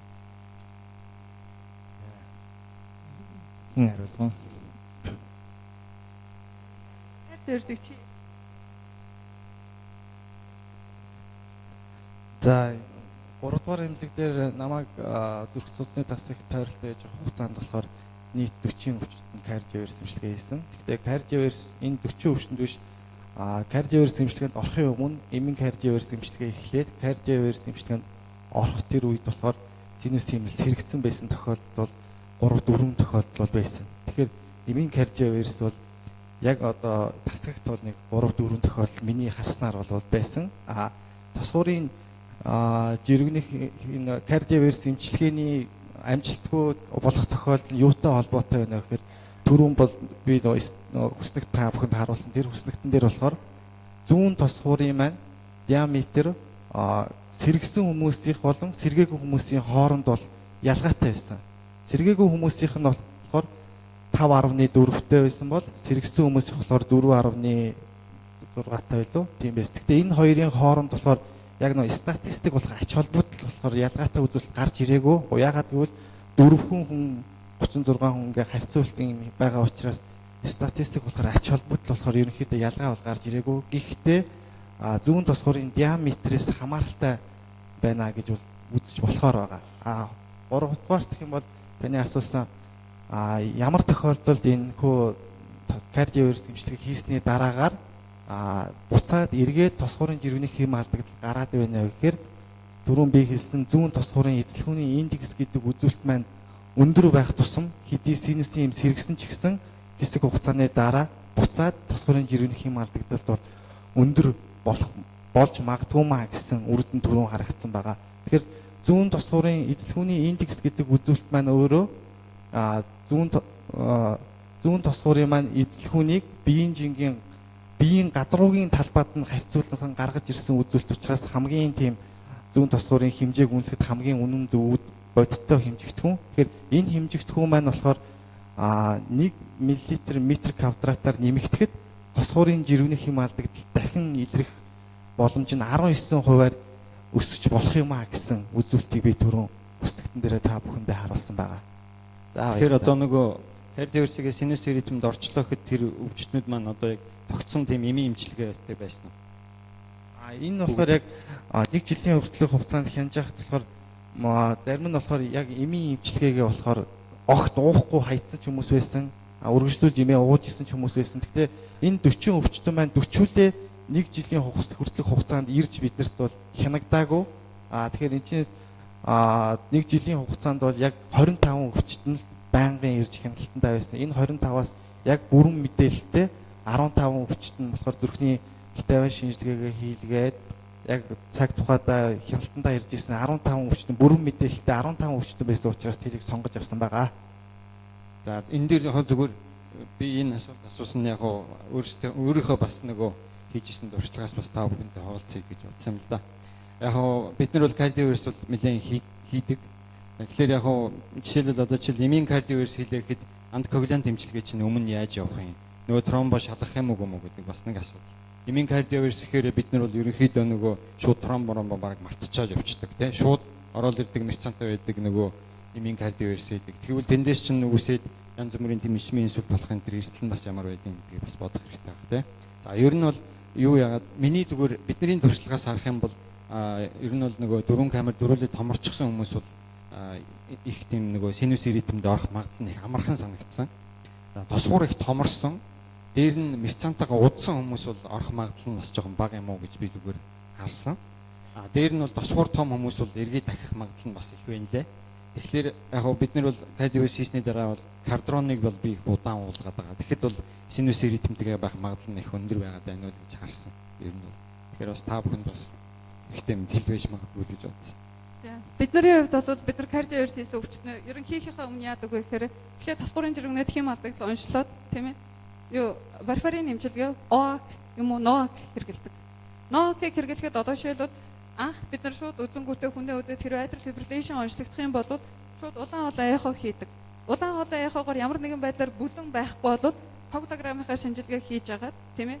Одоо жишээлбэл уухаар варфаринд орж агаад тэгээд дараа нь бид нар кардиовирусээ хийдэг. Эсвэл НОАК руугаа. Тэр хүү хүнийхээ сонголтоос хамаарч байгаа. Миний ажигласан юм гэхээр одоо жишээлбэл зүүн тосгуур дотор жижиг хэмжээний бүлэнтэй байгаад НОАК уугаад 3 сар 6 сар яваад эргээд ирэхэд бол бүлэн хайлаагүй байдаг. Харин 3 сар 6 сар варфарин уугаад яваад эргээд ирэхэд бол бүлэн хайлчаад байдаг. Нэг тийм сони юм ажигласан. Миний хувьд. Тэгэхээр одоо бол бид нар бол тэгээ яадаг вэ гэхээр одоо варфарин уулгаж явж байгаад тийм ээ улаан хоолой яхагаа 3 сар юм уу 6 сарын давтамжтайгаар улаан хоолой яхагаа шалгаж үзээд бүлэн үнэхээр байхгүй байна гэж баталгаажсан тохиолдолд л кардиовирусыг хийдэг. Тийм бид нар улаан хоолой яхагаараа баталгаажуулдаг нэгт. Хоёрдугаарт нь амидрон эмчилгээ хийдэг үгүй юу гэж асууж байна л да. Амидроныг бол байнга хийдэг. Харин одоо жишээлбэл энэ сэргсэн гэдэг нэг яригадаад байгаа нэг хэдэн хүмүүс байгаа. Тэрний бол зарим хүмүүс нь амидроноо одоо нэгэн хэм алдагдахаа байцсан юм чинь ингээд амидроноо эсвэл зогсоод эсвэл нөгөө нэг хөдөө орон нутагт очихоор нөгөө нэг өрхийн эмч эднэр нь болохоор амидрон уух хэрэггүй одоо бол гэж хэлээд боловчдаг тийм тохиолдол байд юм байлээ. Тэгэнгүүт нөгөөх нь буцаас сэрэгчдэг.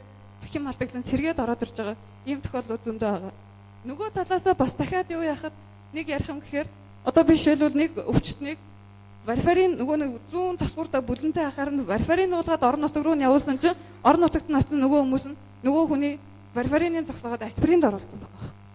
Тийм тохиолдлууд зөндөө гарч байгаа. Тэгээ буцаж хурж ирээд дахиад варфаринд орж байгаад дахиад нөгөө 3 сар уух шаардлагатай болж байгаа. Тэгэхээр нөгөө манай орон нутгийн эмчнэрт нэг яриад байгаа нэг асуудалтай байгаа юм би ойлгож байна та нарт аянаар хийхэд жоохон хэцүү байдаг баг тий. Өшөө дээрээс нөгөө варфариныхаа тунг тохируулаад эсвэл харавчаад байдаг эсвэл цус алдчихад байдаг болохоор хянахад хэцүү байдаг баг. Нөгөө хүмүүс нь бас дээрээс нь хинэггүнд эндсэн болохоор ирж хянуулдаг хугацаанд.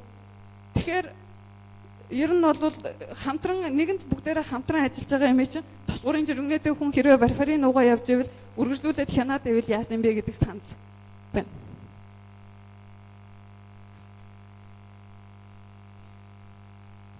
Сайн бацсан мөнгө үлзээ. Тэгээд энэ саяын одоо ялангуяа нөгөө кардиоверси эмчилгээ тэгээд энэ нөгөө антикоагулянт эмчилгээ гэдэг энэ илтгэлийг бол бид тэд заашгүй төлөвлөгөөтэйгээр оруулсан. Тэгээд яг тэрний бас гол зорилго нь юу байсан бэ гэхээр одоо бид нар нөгөө нэг электрофизиологийн лаборатори байгуулагдсан одоо ингээл хэм алдагдлал ерөөс огт асуудалгүй гэсэн иймэрхүү нөгөө мэдээлэлүүд айгүй их явдаг. Тэгэл толгой дараал нөгөө бүх хэм алдагдлалтай ингээл өвчтнүүдэд явуулдаг, тусгарын фибрилляцтай өвчтнүүдэд бид нар л явуулдаг их мэтлэнгээр. Тэгэхээр одоо энэ илтгэлийг та бүхэн танилцуулж байгаа бас нэг гол шалтгаануудын нэг гэдэг бол электрофизиологи гэдэг маань өөрөө ерөөсөө ганцхан хэрэглэгдэхгүй. Одоо жишээлбэл фейсбુક тавина гэдэгтэй адилхан. Эсвэл нэг юм уулгаж байгаатай адилхан энэ бол ерөөсөө ганцхан нэг жоохон л юм өсөв. Яг хэм алдагдлаа одоо нөгөө салбарынхаа үзэх юм бол тэгэхээр энэ илтгэлээс миний хувьд юу харж байгаа вэ гэхээр одоо бидэд явд нөгөө нэг шоу хийх юмнууд айгүй их байгаа байхгүй. Бүх эмчнэрийн маань хийж чадах юм бол айгүй их байгаа. Бүх хүмүүс одоо антикоагулянтын эмчилгээнүүд бол үнэхээр хангалтгүй хийж чинь гэдэг зүйл байна. Энийг бид нар бүүнээрээ хамтраад сайжруулж бүрэн чадна. За кардиоверси эмчилгээ байж гэн ямар нэгэн байдлаараа амжилттай хийгдэн болно. Тэрний дараагийн одоо нөгөө эмийн эмчилгээнүүд байж гэн одоо нөгөө намхайд ярьж штэ дараа нэгийнх нь эмийн эмчилгээ буцаагаад нөгөө цусгаарынхаа фибрилляцийг үүсэхгүй байх гэдэг тал дээр хэмжлэн. Тэгэхээр энэ тал дээр та бүхэн ингээд нөгөө маш их анхаарч ажиллаад ер нь бол электрофизиологи юм мэдээж байдаг.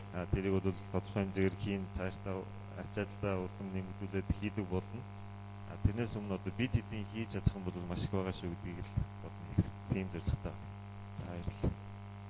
Өөр асуулт байна. Хоолтрыг ямар залтаар хийж байна вэ? Микрофон энэ зөөж байгаа. За тэр асуулт асуух гэж байгаа хүнд микрофон өгөөрэй. Тэр нөгөө хоолтрыг ямар залтаар хийж байгаа вэ гэсэн асуулт байгаа даа. Тэгээд зүгээр яг миний хувьд болохоор би бол яг нөгөө нэг юу ямар л хоолтер гэдэг шинжилгээ маань өөрөө тийм хортой биш шинжилгээ гэж би бодод байна л да. Хүний бидээр ингээ нөгөө юм наагаад явдаг хэдэн удаа хийсэн болно. Хэрвээ бид нар рентген шинжилгээний талаар ч юм уу компьютер томографи ч гэдэг юм уу энэ талаар ярьсан бол бас нөгөө ухаан хүндээ ингээ нөгөө хийхэд хортой гэж үнэлэгдэх юм а гэсэн үднээсээ ингээ нэлээд их хязгаарлалтууд тавих болов гэж бодод байна. Яг хоолтрын үед бол одоо хэм алдагдaltaй хүн илэрлээ гэхэд тэр нь зүүгээд ингээ шинжилгээг нь хийчлээ гэхэд нэг алдаад ахаар юм байхгүй бах. Нэг талаасаа эмч нь өөрөө баталгаатай болно. Хоёрдугаар одоо өнөөдрийн өвчтнүүд чинь болохоор бид хэдийн өмнө байсан өвчтнүүдээс чинь бас нэлээд их ялгаатай болоод байна шүү дээ. Биднэрт бол зайлшгүй ингээ нотлохоо шаардаад байгаа байхгүй. Бичлэг дээр ингээ нэг шиг экстра сэтэл гарсан. Энэ надаа одоо эрсдэлтэй юу юу эднэрийг үнэлэх хэрэгтэй. Тэгэхээр бид нар ингээ яг хоолтрыг нь хийгээд өчнө 24 цагийн ачаалал нэмэрхүү юм байна гэх мэтлэн юмнууд нь гаргаад ирнэ. Тэгэхээр нөгөө хүндээ ч ихсэн айтайхан байх болов уу гэд миний хувьд бол нэг айхтар их тийм хязгаарлалт тавих болов уу гэж байна. Бас өрхөө санал. Ер нь бол яг одоо нөгөө хувийн эмнэлгүүч гэдэг юм уу олон газрууд янз бүрийн шинжилгээнд хийдэг болсон. Тэгэхээр бид нар бол эцсийн эцэд бол хамгийн түрүүнд өвчтнөл бодож байгаа шүү дээ. Энэ бол ямар нэгэн байдлаар одоо юу гэдгийг эдийн засгийн ашиг сонирхолч юм уу ямар нэгэн тийм юмыг бол нэгт тавьж болохгүй гэж би үздэг. Тэгэхээр яг жишээлбэл хоолтрыг бол ямар залтаар хийх вэ гэхээр би бол одоо хувьдаа ямар юу шалгуур тавьдаг вэ гэхээр аминд аюултай хэм алдагдал байна уугүй юу гэдгийг л бид нэр илрүүлэх гэж хоолтор зүгдэг. Тэрнээс одоо жишээл мерцантай хүнд хоолтор зүгээд тэнд ямар ашиг байгаа ямар ч ашиг байхгүй. Ер нь бол зүгсэн гэж хэлээгүй л дээ зүгээр жишээ авч байгаа шүү. За тэгэхээр зэрэг одоо бол ерөнхийдөө бол ийм л юм харих гэдэг юм л да. Аминд аюултай ийм алдагдал гэдэг чинь яг юу юм бэ гэхээр ерөөсөө complete heart block нөгөө 3 AV block 3 тийм үү. Тэгээд ventricular tachycardia VF нөгөө ventricular fibrillation бид нэр сэжиглэж ийл тийм. Энэ бол аминд аюултай ерөөсөө 3 юм байгаа шүү. Тэгэхээр бид нар л одоо жишээлбэл өвчтөн хүрээд ирлээхэд анамнезал айгуу сайн зөв авах хэрэгтэй. Тэр хүн ухаан алдаж унж ирсэн үү? Тийм үү? Өөр одоо юм синкопи юу гэдэг янз бүрийн болж исэн юм уу юу? Зүгээр одоо нэг ингээд нэг зүрхний бичлэг дээр нэг ганц экстра систем гараад ирэхлээр бүгдийг ингээд хоолтор зүйлгээд байвал энэ бас зөв ч юм уу буруу ч юм магадгүй зөв байж магадгүй л дээ. Зүгээр би бол нэг явуулаад байдгүй. Тэр хүн өөрөө нэг зовиргүй ч юм уу ямар нэгэн байх юм бол нэг явуулаад байдгүй л дээ. Тэгэхээр яг зүгээр энэ талаас нь ховд экстра системийн ховд одоо ямар нэгэн байдлаар хэм алдаглал гарч ийн гэдэг бол энийг бол зарим үед юу хамгаалах хурал гэдгээр нь бас харах хэрэгтэй.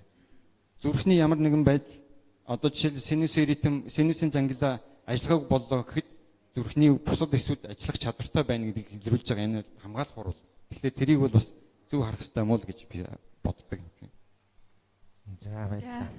Би хариулж багсаа. За. Юу юм байлаа. Америкийн зүрхний холбоо 2005 онд хамгийн сүүлийн удаа нөгөө зүрхний хоолтор шинжилгээний гайдлайн гэдэг юм боловсруулж гаргасан. Тийм ээ. Тэрийг бол одоо болтол ямар нэгэн байдлаар шинжилээгүй. Тэр гайдлайныг одоо жишээлбэл үргэлжлүүлэн хэрэглэсээр яваа гэсэн үг. Бид нар энэ гайдлайныг бол Монголд орчуулад ерөн гаргая гэдэг тийм зорилт тавиа явж байгаа. Хоолтрын шинжилгээ гэхээр одоо жишээлбэл тосгорын жиргэнэт хэм алдагдлал дээр нэг онцгой ач холбогдолгүйгээ яригдаа явчих шиг боллоо тийм ээ. Ховдлын экстра систем дээр онцгой ач холбогдолгүйгээ бас нэг жоохон яригдаа явчих шиг боллоо. Тэгэхээр гайдлайнууд дээр яадаг вэ гэхээр хэм алдагдлын гайдлайнууд дээр жишээлбэл яадаг вэ гэхээр atrial fibrillationтэй өвчтөн байх юм бол хоолтор хий гэдэг. Хоолтор хий. Яагаад хоолтор хийх ёстой? Нэгдүгээр бид нар эми эмчилгээнийхээ үр дүн хэр байна гэдгийг үзэх ёстой. Тийм биз дээ. Бид нар одоо жишээлбэл нэг сүртийн амиа дараа нөгөөдөг чинь atrial fibrillation-ийн дарж байгаа дэгээ бодоо яваад байдаг. Яг үнэндээ хоногийн QT-гийн уртцалт нь хэд байх ёстой вэ гэдгийг тооцоож авах ёстой. QT нь уртцаад яваад байвал яг нөгөө амиа дараанд гач нөлөө өгөөд QT нь уртцаж явж байгаа гинэт зүрхэн цогцоод яах вэ? Хоёрдугаарт нь амиа дараа нь удаан ууснасаа болоод яадаг вэ гэхээр тосгорын жиргэнэ байгаа хэрнээ ховдлын респонс тийм ээ минутанд 60 байх хэвээр хамгийн багадаа 60 байх хэвээр нөгөө ховдлын агшилтын тоо маань цөөрөөд эхэлдэг. Тэгэхээр одоо жишээлбэл өвчтөн нөгөө хэм алдагдлаасаа гадна одоо гинэт толгой өргөдөг, нүд харанхуулдаг 9 шидийн завир гарч ирдэг. Өшөө дээрээс нь ховдлын жиргэнэтэй ч гэсэн тэр хүн чинь ховдлын жиргэнэтэй дахи Бразил хам шинжтэй хүн байх юм бол бид нар пейсмейкер тавих заалтаа гаргаж авдаг. Тэгэхээр ховдлын экстра систем жишээлбэл яагаад гэвэл хоолтор хийгээд удирдамжийн зөвлөд байт юм бэ гэхээр 12 хоногийн ховдлын экстра систем 12%-аас илүү байх юм бол энэ хүнд эми эмчилгээ хийгээд заачж байгаа. Тэгэхээр ер нь бол хоолтрыг би мөнгө үлзэн эмчтэй санал нэг байна. Хоолтрыг бол нөгөө нэг ер нь бол хоргүй шинжилгээ гэдэг утгаараа хийж явахтаа гэмтэх юм байна. Нөгөө талаас одоо жишээлбэл зүрхний архаг эмгэгүүтэн, зүрхний чигдээс болсон тийм ээ. Зүрхний кардиомиопатитай хүнд бол бид нар хоолтор зайлшгүй хийх ёстой. Яах гэж? HRV гэдэг хоногийн нөгөө RR-ын хоорондох хэлбэлцлийг бид нар тодорхойлох ёстой.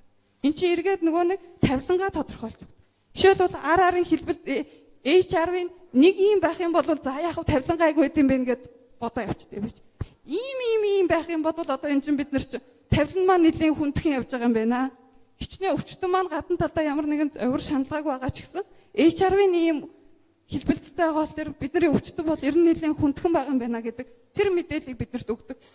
Тийм бол тэр бид нар ер нь бол тэр Америкийн зүрхний холбооны хоолтор стандартыг Монгол руу оруулж ирэх гэдэг утгаараа бол судалж байгаа. За асуулт байна уу? Биднэрт одоо нэг 2 минут байна явах цаанаас. Нэг асуулт байж болно. За байхгүй бол дараагийн ихтгэлд оръё. За дараагийн жилдээ Чагнад орж Хүсгэл аймгаас ирсэн. За гарчиг нь бол Төвийн бүсийн зарим аймгийн эмнэлэг хэвтсэн зүрхний аргад тусалтай өвчнүүдийн судалгаа. За та бүхэнд энэ өдрийн мэндийг хүргье. Өнөөдөр зүрх судас гэдэг энэ их хайлаар овголсон эрдэмтэн багш нар маань докторууд нийслэлийн болон хөдөө орон нутагт одоо ажиллаж байгаа эмчрийг бас энэ хуран цуглуулж эмнэлзэн болон эрдэм шинжилгээний энэ их одоо практик дадлаг туршилгаа өөр хоорондоо бас ингэ солилцох боломжийг олгосон энэ конференцийг зохион байгуулж байгаа зүрх судасны төв төслийг хэрэгжүүлдэг одоо Люксембургийн одоо их гүнт улсын одоо зөвлөх партнерт бас баярлж байгааг илэрхийлье. За миний энэ танилцуулах хэлтгэл бол Төвийн бүсийн зарим аймгийн нэгдсэн эмнэлэгт хэвтэн эмчилүүлсэн зүрхний архаг дутагдaltaй үйлчлүүлсэн донд хийсэн судалгаа гэсэн юм сэдвтэй байгаа. За энэ ер нь бол их бид бүхэн хийдэг ажил. Гэхдээ ер нь үйлчлүүлэх талаас бас ямар хүндрэл бэрхшээл байгаа. Эмнэлгийн тусламж үйлчлэгээ үзүүлдэг биднэрт бас ямар одоо ололт амжилт байгаа. Бас ямар одоо бас засаг залруулах зүйл байгаа вэ гэдгийг л одоо энд бас харуулах гэж зарж юм аа. За үндэслэн гэвэл ер нь зүрх судасны өвчлөл нас баралтын түвшин бол өндөр байгаа. За эмнэлэг давтан хэвтэн эмчилүүлэгчдийн одоо ихэнх хувийг бол зүрхний архаг дутагдaltaй хүмүүс эзэлдэг бөгөөд ер нь судалгаагаар 1 сарын дотор одоо зүрхний архаг дутагдaltaй хүмүүсийн бас 25% ингээд твтээд байна гэдэг ийм судалгаа байдаг юм байна. Би энийг бас эмч хийж байхдаа бас хэрхэн эмчилдэг юм бэ, хэрхэн яаж урьсан сэргийлдэг юм бэ гэдэг энэ талаар бас яасан. Ер нь зүрхний цогц менежмент гэдэг ойлголтыг би ер нь эмч хийж байхдаа энэ амьдралын зөв хөвшлийг одоо засаж залруулах энэ тал руу бас ажиллаж байсан уу? За Европын одоо стандарт болон нэмийн эмчилгээний чиглэлээр заавар зөвлөгөө хэр өгжөө гэд ингээд за энэ бүгд одоо нөхөн сэргээх эмчилгээ, төрийн хөдөлгөөний эмчилгээний талаар ярьлаа. Үнэхээр бид нар одоо өвчтөндөө энэ хөдөлгөөний заслын талаар одоо зөвлөгөө өгдөг лүү гэд энэ бүх асуултыг бас тавьсан юм аа. За ингэсний үр дүнд бол бид нар ер нь эмнэлэгт хэвтэн давтан хэвтэлд нас баралтыг бууруулж ер нь амьдралын чанарыг сайжруулахад л одоо ингэж энэ менежментийн үр дүн байх хэрэгтэй. За Монгол улсад зүрх судасны өвчин бол сүүлийн 20 жилд хүн амын өвчлөл нас баралтын ер нь тэргүүлэх шалтгаан болж байгаа. За энэ нэг Хөвсгөл аймгийн одоо тоо баримт байгаа. Дотын тасагт хэвтэн эмчилүүлэгчдийн 42.7% нь бол зүрх судасны эмэгтэй, үүний дотор бол за 13.4% нь бол ер нь зүрхний архаг дутагдaltaй хүмүүс ингэ хэвтээд байдгаа гэдэг. За 13-15 онд бас зүрхний дутагдлын чиглэлээр бид нар бас судалгаа хийж энэ конференцтэй бас танилцуулснаар бас санаж байна. За 13-аас 15 оны зүрхний дутагдлын тархар зүйн судалгаагаар бол 3 дахь эмнэлэг болон дүүргийн аймгийн нэгдсэн эмнэлэг твтэн эмчилүүлэгчдийн нийт 5328 зүрхний дутагдaltaй эмчилүүлэгч гэж бүртгэгдсэн байдаг. За иймээс ер нь нарийн мэргэжлийн тусламж үйлчилгээндээ бид нэр дүгнэлт өгөх, эмчилүүлэгчдийн биеийн байдал хүндрэлийн шалтгааныг тодорхойлж зүрхний дутагдлын үеийн тусламжийг сайжруулах шаардлага бол уран гарч байгаа энэ үндэслэл болж байна гэж үзэж байна. За зорилго нь бол яг зүрхний архаг дутагдaltaй одоо хүмүүсийн өнөөгийн байдлыг үйлчлүүлэгч талаас ямар байгаа, эмнэлгийн тусламж үйлчилгээ биднээс шалтгааллах зүйл байна уу гэдэг. За зорилт нэг ийм хоёр зүрхний архаг дутагдaltaй эмчилүүлэгчдийн биеийн байдал хүндэрсэн шалтгааныг тодорхойлох. За зүрхний архаг дутагдaltaй хүний эмийн эмчилгээний одоогийн байдлыг олон улсын эмчилгээний удирдамжтай харьцуулан судалж үнэлэх ийм зорилтыг дэвшүүллээ. За энэ дээр дээрх 3 аймагуудад бол 5 сарын 18-аас 8 сарын 15-ны хүртэл ер нь 3 сарын хугацаанд яг тухайн дотрийн тасагт хэвтэн эмчилүүлсэн эмчилэгдэж байгаа одоо үйлчлүүлэгч нарт за өвчний одоо ерөнхий мэдээлэл эрсдэл хүчин зүйлс эмийн эмчилгээний байдлыг 7 бүлэг 19 асуумжийн дагуу энгийн түүгээр аргаар энэ судалгаа хийсэн. За тухайн 3 аймагт бол нийт 91 хүн хэвтэн эмчилүүлэгдэж байсан. За үүнээс одоо 40 буюу 43.9% нь эмэгтэйчүүд, 56.1% нь бол эрэгтэйчүүд байсан. За насны бүлгээрээ бол нэг 50-аас 59 насны хүмүүс энэ судалгаанд хамрагдсан юм аа. За зүрхний архаг дутагдaltaй эмчилүүлэгчдийн ер нь өвчнийх нь одоо шалтгаанаар бас авч үзсэн. За уучлаарай фонд нь бас таниаг байна. За ер нь ихэнх хувийг бол цусны дараалт ихтэх өвчин. Үүнээс байр ихтний гэмтэл болон гипертонин кардиомиопати бол 40% нь ишмийн болон цус хомсрох эмгийн байдал бол 33% нь байсан санаж байна. Одоо хим алдагдал бол нэг 18% нь байна гэдэг ийм юм гарч ирсэн юм аа. За хавсарсан эрсдэл хүчин зүйл бол ер нь цусны дараалт ихтэх өвчин. За тосгорын жиргэнэ. Тэгээ ер нь энэ арх тамхины хэрэглээний асуудал энэ дээр тусгагдсан байна. За дутагдлаа бол ер нь бол бид нар зөв хувьдлын агших чадвараар л ер нь үтсэн. За үүнд бол тухайн одоо 68 хүн яг энэ эмнэлэгт твтчихсэн 68 тохиолдолд зүрхний эхо хийлгсэн байсан. За үүний 31 хүнд нь бол зүрхний агших чадвар буурсан. За 17 одоо хүнд нь бол 18.6% нь бол ер нь сөв нормал хэмжээнд байгаа. За 15 хүнд нь бол одоо зүрхний агшиг чадвар хадгалагдсан байсан. За биеийн байдал яагаад хүндэрч одоо эмнэлэгт хэвтээд байгаа юм бэ гэдэг энэ анамнезд бол ер нь шингэн хэтрүүлэн хэрэглэх, за эмийн дэглэмээ алдах гэж байгаа. За тухайн эмчилүүлэгчид маань эмч маань бол одоо тохирох тунгаар эмийн заагаад явуулдаг. Одоо үйлчлүүлэгч маань дур мэдэн эмийн тунгаа өөрчлөх, хугацааг нь уртасгах гэх мэт юм бол одоо энэ одоо 70 хүнд уу 76.9 тохиолдолд байсан юм аа. За Европын удирдамжид заасан эмийн эмчилгээг бол одоо тун хэмжээгээр нь хэрэгжилж ирсэн хэмжээгээр нь бол өвчин түүхэнд байгаа. За ер нь бол альдостерон антагонистик бол 91 хүнд одоо бүгдд нь одоо хэрэгжилсэн ийм судалгаа байгаа. За энэ дээрээс одоо ингэж дүгнэхэд бол ер нь 13-аас 15 хоног зүрхний харахад дутагдлын үеийн эмийн эмчилгээтэй харьцуулахад бол аймгийн нэгдсэн эмнэлгүүдэд эмнэлгийн энэ оновчтой сонголт гэдэг юм бол ер нь ихссэн байна. Ер нь зорилттой тун болон ханалтын тун бол одоо альдостерон антагонистаас бусд нь бол одоо хансан тундаа хүрээгүй байдлаар хэрэглэж байна гэж ингэж үзэж байна. За дүгнэлт за биеийн байдал хүндэрч эмнэлэгт хэвтэх гол шалтгаан нь бол ер нь амьдралын буруу хэвшил, за иргэний эрүүл мэндийн боловсрол муу, иргэн хүн одоо өөрийнхөө эрүүл мэндэд хайхрамжгүй байх, за эмнэлгийн байгууллагад одоо эрүүл мэндээ даатгах гэх мэтээр эмийг ер нь буруу хэрэглэхтэй холбоотой байна гэж үзэж байна. Эмчилгээ одоо үйлчлэгээ үзүүлэх одоо бид мэрэгжилтний зүгээс бол энэ зүрхний дутагдлын Европын удирдамжид заасан эмийн эмчилгээг одоо хийж байгаа боловч одоо эмийн одоо тунг бол бас хангалтгүй хэрэгжилж байна гэсэн ийм за дүгнэлтийг хийж байна. За санал, за зүрхний дутагдaltaй эмчилүүлэгчдийн тусламж үйлчлэгээний сандрыг сайжруулахын тулд нэг 3 зүйл дээр бас анхааруул яасан бэ гэсэн санал байна. Нэгдүгüүрт нь бол эмчилүүлэгчийн болон арга гэрийнхэнд тухайн өвчний талаар зөвлөгөө өгөх, эрүүл мэндийн боловсролыг бол тасралтгүй олгож, биеийн байдал хүндрэхээс сэргийлэх юм шаардлага байна. Дараагийн одоо санал бол ер нь олон улсын эмнэлэг зүйн удирдамжийг мөрдөж, идэвхтэй хяналтын дор эмийн тунг хансан одоо тунд хүргэж эмчлэх юм шаардлага байна. Одоо эмчилүүлэгчийг бол одоо хяналтандаа ер нь онцгой анхаарч, үнэхээр одоо миний аав ээж, ах トゥ найз нөхөд юм шүү гэдэг бас ийм байдлаар бас араас нь онцгой анхаарлах хяналтыг хийх шаардлага байна гэсэн ийм санал байна. Ингээд анхаарал тавьсан явдал баярлалаа. За дараагийн илтгэл мөнгө үлзээ. CRT эмчилгээний тухай.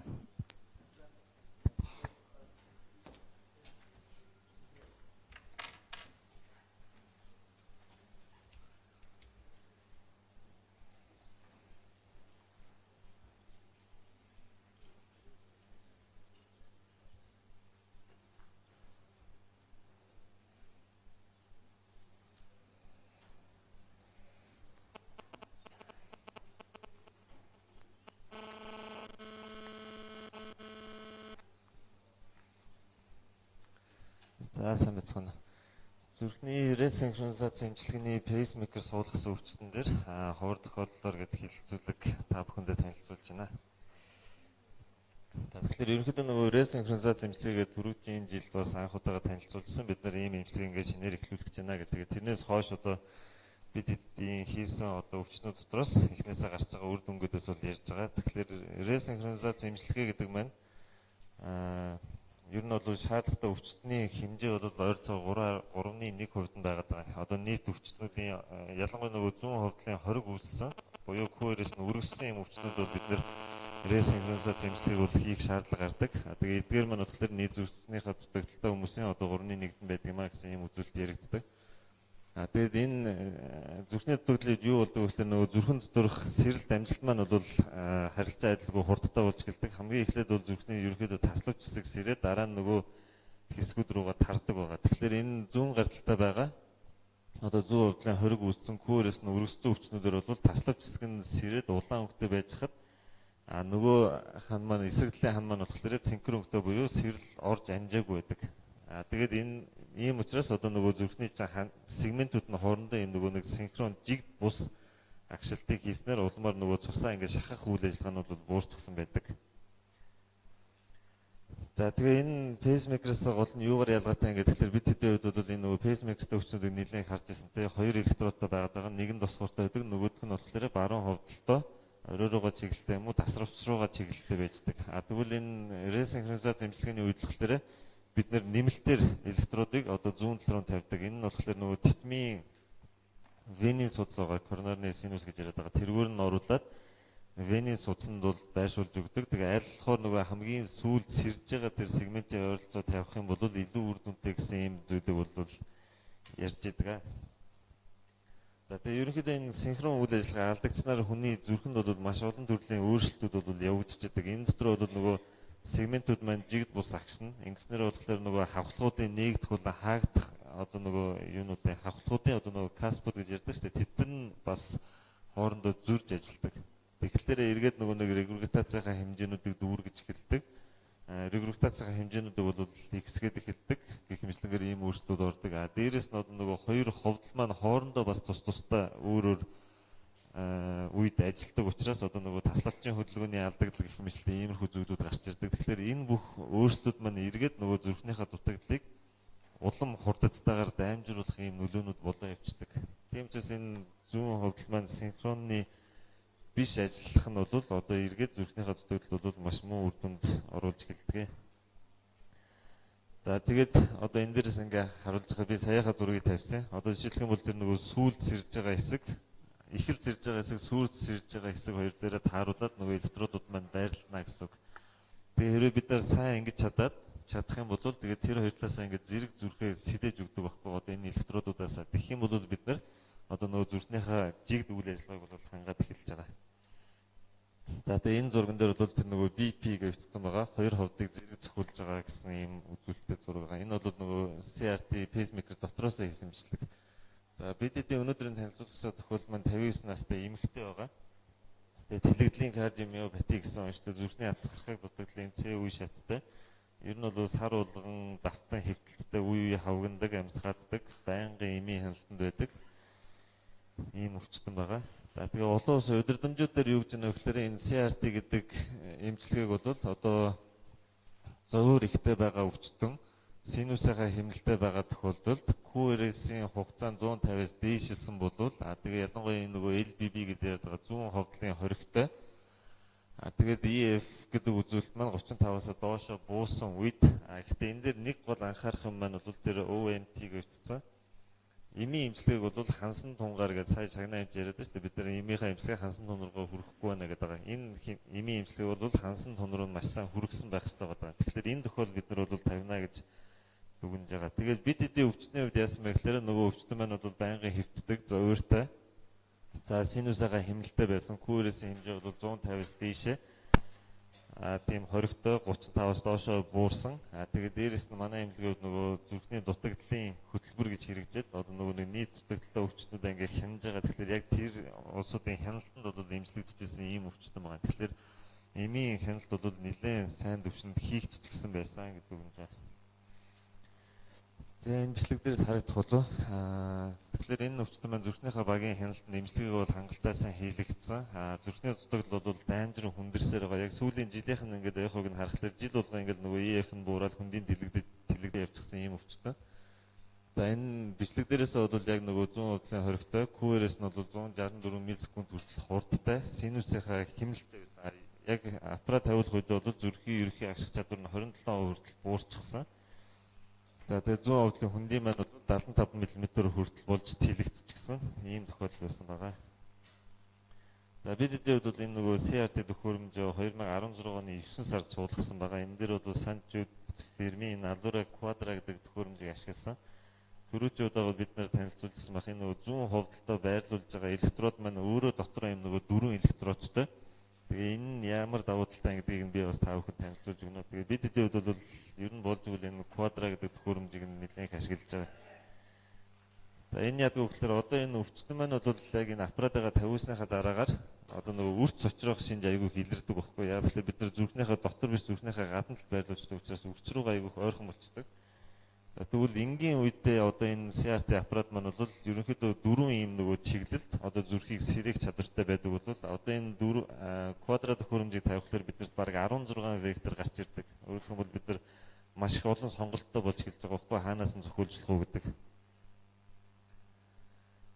За тэгээд одоо манай өвчтөн дээр бол одоо яг энэ үзүүрийнх нь хэсгүүдийн одоо 2 электродноос ингээд зүрхийг нь цочроход тэр нөгөө үрц цочрох шинж гарч ирсэн. Тийм учраас нөгөө хүмүүс ингээд тохируулга хийж явчаад 7 хоногийн дотор эргээ хүрээд ирсэн байхгүй. Би бүр ингээд байнгын юм зогсдог юм гачин болчлоо гэдэг. Тэгээд шинжилээд үзэхэд бол яг энэ үзүүрийнх нь 2 электрод нь бол үрц цочрох шинжтэй байсан. Тэрээгээ бид нар ингээд шилжүүлээд нөгөө суурийн 2 электрод руу шилжүүлж өгсөн. Тэгээд бол үрц цочрох шинж нь бүрэн арилсан байгаа. Тэгэхээр хэрвээ бид нар одоо энгийн аппарат сонгоцсон байсан бол одоо энэ өвчин дээр бид нар дараагийн тохируулга хийхэд аюул хүндрэлтэй байдалд орох байсан байгаа байхгүй. Хэрвээ өмнөх одоо нөгөө байгаа 2 электрод нь өрчөж байгаа гэх юм бол өөр сонголтгүй болчихно гэсэн үг байхгүй. За тэгээд энэ хүн дээр бол ресинхронизацгаа бол эхлүүлсэн байгаа. Энэ бол нөгөө бэлтгэн дотроосоо хийгдэж байгаа бичлэг. Тэгээд анх бол яг нөгөө курээсээ хэмжихлээр энэ дотроосоо хийж байгаа дэр бол 180 миллисекунд хүртэл хугацаанд бол ингээд үргэлжилж байгаа нөгөө сэрэлт амжилт маань. Тэгээд яг хоёр талаас нь ингээд зохиулаад ирэхлээр энэ маань бол 130 миллисекунд рүү бол буурч ирсэн байгаа. За тэгээд энэ гаднах зүрхнийхээ захилгаан бичлэг дээрээс үзэхэд бол одоо 164 миллисекунд байсан үзүүлэлтийг өөрөөр хэлбэл 150-аас дээшээ байх юм бол CRT-гийн заалт гарч ирээдсэн шүү дээ. Тэгэхээр хоёр талаас нь зохиулаад эхлэхэд бол 104 миллисекунд хүртэл бол буурч ирсэн. За тэгээ бид нар энэ дутагдлынх нь үзүүлэлтүүдийг нь бас хянаа явуулсан байгаа. Энэ дээр бол CRT тавиулахаас өмнө энэ нөгөө PNP гэдэг үзүүлэлт байгаа. Зүрхний дутагдлыг илэрхийлждэг. Энэ маань бол 2990-тэй байсан. Аппарат суулгаснаас хойш 2 сарын дараа үзэхэд бол 1800 буураад одоо 11 сарын дараа үзэхэд бол 300 болоод энэ бол нөгөө хэвийн хэмжээндээ очсон байж байгаа. За тэгээд зүрхний эхогийн хувьд болохоор 100 худлын диаметр маань бол 7.5 байсан 6.2 усан 6 сарын дараа 10 сарын дараа бол 6 руу орж ирсэн. EF үзүүлэлт бол 27 байсан 6 сарын дараа 41, 10 сарын дараа бол 52% хүртэл бол өсөж ирсэн байгаа. За тэгээд материалын регуликтаз анх бол хүн зэрэгтэй байсан. Давтан юунуудаар бол нөгөө дунд гэдэг юу руу бол орж ирж байгаа. Тэгэхээр яг бид энэ тохиолдлыг яг ингээд хилцүүлсэн нь юу юм бэ гэхээр ер нь бол CRT тавиулсан тохиол бид нар энэ EF-ийг нь бол бүр ингэж ихсэн гэж буцаад нөгөө норматив руугаа хүртэл ихсэн гэж бол үздэггүй байхгүй. Ер нь бол тэр их ховор зүгээр нөгөө дийлэнх гарах нөгөө нэг ач холбогдлууд нь зөөр дээрээ гэж явдаг. Тэгэхээр энэ бол нэлийн тийм ховор тохиолдолд орж байгаа байхгүй. Тэгээ энийгээ болохоор олон улсын бид нар нөгөө нэг судалгаануудыг ингээ харсан. Тэгэхээр энэ Японоос ч гэдэг юм кейс репортууд бол тавигдаж эхэлж байгаа. Тэгээ энэ улсуудыг ямар нэрийн доор тавьж байгаа нөхлөр энэ нөгөө супер гэдэг дээр тавьж байгаа байхгүй. Бүр энэ имчилгээнээс супер үр дүн гарч байгаа ийм өвчтнүүдээ гэдэг. Өмнө нь бол цөөхөн хэдэн тохиолдлуудыг янз бүрийн орнуудаас бол яг энэтэй адилхан гэж нөгөө нэг санал болгож ирсэн байгаа. Энэ дээр бас адилхан тэр EF нь 28 байсан 66 болсон гэх мэтлэнгээр 30 40 56 болсон эдэр гэдэг яг ийм үзүүлэлтүүд бол гарсан энэ тохиолдлуудыг бас хэлэлцүүлсэн байгаа. За тэгэхээр одоо бид бол CRT имчилгээг ерөнхийдөө бол нэлээд ингээд айтайхан үр дүнтэй бас хийгээд нөгөө эмнэлэг зүйхөө практикт бол нэвтрүүлээд эхэлчлээ гэж бодож байгаа. Гэтэл түрүүн нөгөө ихэндээ бид нар ярьсан. Одоо нийт зүрхний дутагдaltaй өвчнүүд ойролцоогоор 3.1 нь одоо үнэхээр ингээд Q-ээс нь уртчихсан. Үнэхээр ингээд нөгөө нэг CRT имчилгээ гэдэг юм маань бол заалттай байдаг. Гэтэл цаана нь болохоор 3.2% нь одоо энэ имчилгээний заалтгүй тийм өвчтнүүд бол байж идэг. За тэгээ өнөөдрийн хөтөлбөрөөр нөгөө шинэ юмнууд бас танилцуулагдж байгаа. Нэг нь бол энэ нөгөө Юперо гэдэг юм байж байгаа шүү дээ. Энэ бол үнэхээр ингээд нөгөө хэрэглэгдээд эхэлсэн орнуудад бол гайхамшигтай үр дүнтэй юм байна гэдэг ингээ гараад ирж байгаа. Тэгэхээр бид нэр зүрхний дутагдал дээр одоо шинэ эмнүүд орж иж байна. Өшөө цаашаага бас яригдж байгаа юмнууд нь болохоор энэ CCM гэдэг нөгөө бас нэг төрлийн төхөөрөмж бол гарч ирсэн байгаа. Энийхээ тэгээ яг нөгөө нэг заалтуудыг ингээд үнэлээд үзэхлээр одоо хамгийн эхлээд зүрхний дутагдaltaй өвчнүүд дээр одоо энэ CRT-гийн заалт байна уугүй гэсэн асуулт байгаа байхгүй. Хэрвээ байна гэх юм бол мэдээ CRT-га тавьчихж байгаа. Тэгээ цаашаа дефибрилляторын заалт байна уу гэх мэт юмнууд яригдаа явцдаг. Хэрвээ ийм зүйлийн заалт байхгүй гэх юм бол ICD суулгах хэрэгтэй юу гэсэн асуулт тавьдаг. ICD суулгах хэрэггүй гэх юм бол энэ CCM гэдгийг нь дангаар нь суулгана. Хэрвээ хэрэгтэй гэх юм бол одоо энэ хоёр аппаратыг зэрэгцүүл суулгадаг ийм төвшөнд очсон байна. Тэгэхээр энэ CCM гэдгийг бол бид нар бас өнөөдрөөс эхлээд ерөнхийдөө бол нөгөө өвчнүүдэд тавих бас боломж нь бүрдэж эхэлж байгаа. Тэгэхээр энэ тохиолдолд бол яг нөгөө QR-ээс бол нарийнхан байх шаардлагагүй болоод ирж байгаа. Дийлэнх тохиолдолд нөгөө тавигдах боломжтой өвчнүүд гэдэг нь одоо Нью-Йоркийн англиар 2-3 дугаар зэрэгтэй зүрхний одоо EF нь мэдээж буурсан. Тэгээд дээрэс нь ганц нөгөө авах юм гэхэлэр QR-ээс нь заавалжгүй нарийнхан байх шаардлагагүй биш өргөн байх шаардлагагүй гэсэн юм залттай байна.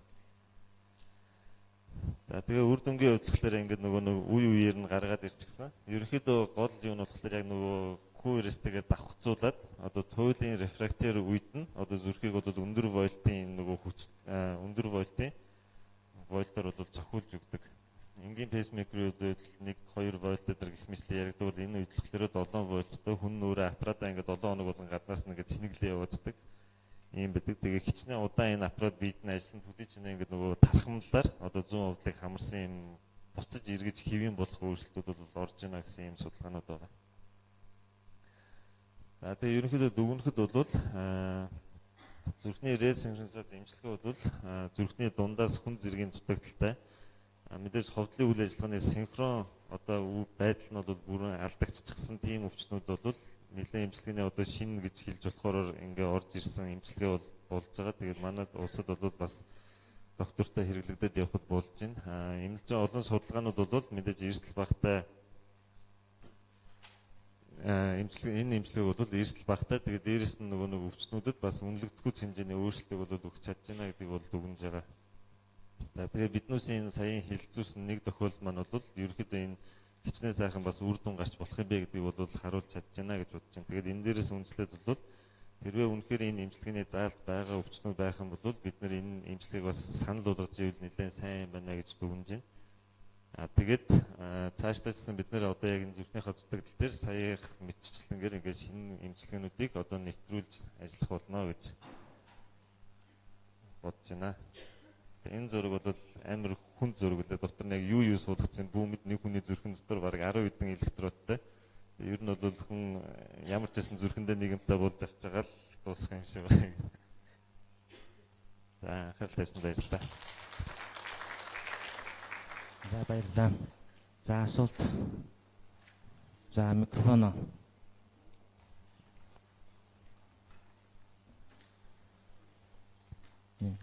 Яа сайн байцгаана уу? Би төрийн засгийн албаа агчдын нэгдсэн эмнэлгийн доторын эмч Наранчаа гэдэг хүн байна. Тэгээд би энэ одоо төвийн болгон бүс нутгийн энэ эмч нараас одоо энэ ялангуяа зүрх судасны өвчин, зүрхний дутагдал өвчнөөс одоо урьдчилан сэргийлэх үйл ажиллагаа хэд явагдах юм болоо? Энэс ч одоо урьдчилан сэргийлэх үйл ажиллагаа бол бидний бас хамгийн нэгдүгээр тавих асуудал гэж би боддог байхгүй юу? Тэгэд энийг одоо эмчнэр ч одоо хүнэл үзэл эмчлэл тахаас ч урьдчилан сэргийлэх үйл ажиллагаагаа ерөөсөө явуулахдаа маш муу байгаа. Энэ дээр бол эмчнэр бас санал нэгтэй байх байх гэж бодож байна.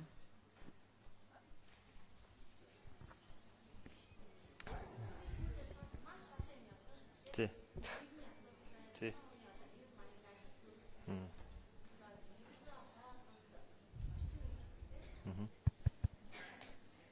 За тэгээд яг нөгөө өчигдрийн хуралдаан дээр хүртэл ярьжсэн шүү дээ. Европын зүрхний холбооны ерөнхийлөгч гэл айгүй их нөгөө нэг супер илтгэлүүдийг уншсан. Тэгээд тэрэн дээрээс юу гэж хэлжсэн гэхээр баг одоо нөгөө зүрхний эмчнэр энэ бодлогыг ингээд айгүй их олон юм хийгээд байгаа нь хүртэл эргээд бид нар ингээд зүрхнийхээ дутагдлыг үүсгээ илүү их өвчлөлийг үүсгээд ингээд байдаг. Тэгэхээр би бол бас адилхан нөгөө нийгмийн эрүүл мэнд гэж сурж ирсэн. Нийгмийн эрүүл мэнд өвчний өрсөн сэргийлэл гэдэг бол мэдээж дэлхийд дахинд хамгийн номер 1 тавигдж байгаа зүйл. Энэ бол яалтчгүй үнэн байгаад байна. Тэгээд үнэхээр ингээд нөгөө маш энгийн нөгөө амьдралын хэм маягийн өөрчлөлтүүдээр бол энийг бид нэр айгүй өөрчлөлтөнд оруулах боломжтой. Тэгээд ер нь бол урьдчилан сэргийлэлт гэдэг бол маш чухал гэдэгтээ бол зайлшгүй санал нэгдэж байна. Тэгээд энэ тал дээр ч одоо би түрүүн нөгөө ярьсан шүү дээ. Ингээд нөгөө электрофизиологи гэдэг маань бол зүгээр л нэг эмчилгээний нэг аргаа гэсэн. тэрнтэй адилханараар одоо энэ бүх зүйлсүүд бол ерөөсөн имчилгээний ингээд нэг арга л байгаа. Тэгэхээр энэний тэгээд урьдсан сэргийлт гэдэг бол ерөөсөн нэг имлэгийн одоо нэг эмчинж гэдэг юм уу хийх үйл ажиллагаа бол биш байгаа байхгүй. Энэ бол ерөөсөн улс даяараа бүх эмчнэр ялангуяа одоо нөгөө анх дахь шатал дээр ажиллаж байгаа, хоёр дахь шатал дээр ажиллаж байгаа, гурав дахь шатал дээр ажиллаж байгаа бүхэл эмчнэр оролцох ёстой. Тэгээд өнөөдрийн хувьд миний бодлоор одоо энэ нөгөө хурлаас бас гарч байгаа энэ нэг тодорхой дүгнэлтүүд байх ёстой. Хурлаас гарч байгаа нэг тодорхой нөгөө нэг дүгнэлтүүд байх ёстой. Тэгээд тэрэн дээр бид нар бас яг энэ нөгөө урьдсан сэргийлтийг маш сайн ингээд нөгөө зохиож боловсруулж ажиллах ёстой байна гэдэг бол дүгнэх ёстой гэж бодож байна. Тэгээ энийг гацсан бид нар ямар цаашаа хөргүүлэхт бүр дээрээс ахуулаад доошоо хүртлээ нэлээд том төлөвлөгөөтэй ажиллах хэрэгтэй байхаа гэж бодож байна.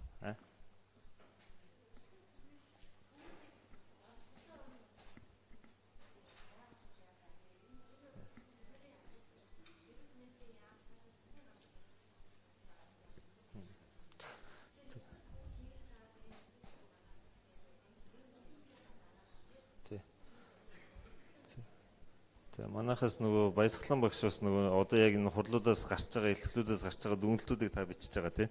Тэгээ энэ дээр бас бид нар яг энэ нөгөө урьдсан сэргийлтэн дээр тэгээ урьдсан сэргийлэх төвүүд гэх мэтлэн тэрэн дээр бол нөгөө нийгмийн эрүүл мэндийн байгууллагууд бас аягүй сайн төлхөө оролцох хэрэгтэй байхгүй тийм. Урьдсан сэргийлэх гэдэг чинь өөрөө аягүй их тийм нөгөө үйл ажиллагаа, төлөвлөлт, арга аргачлалыг шаарддаг аягүй тийм том үйл ажиллагаа байдаг. За баярлалаа.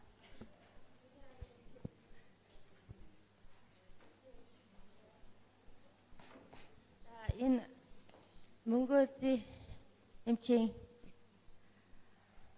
лекцэл их таалагдлаа. Бас биднэрт бас тулгымцсан асуудал байсан.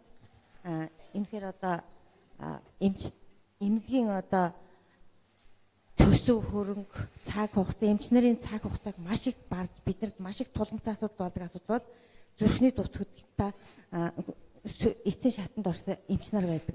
Өвчтөнгүүд байдаг.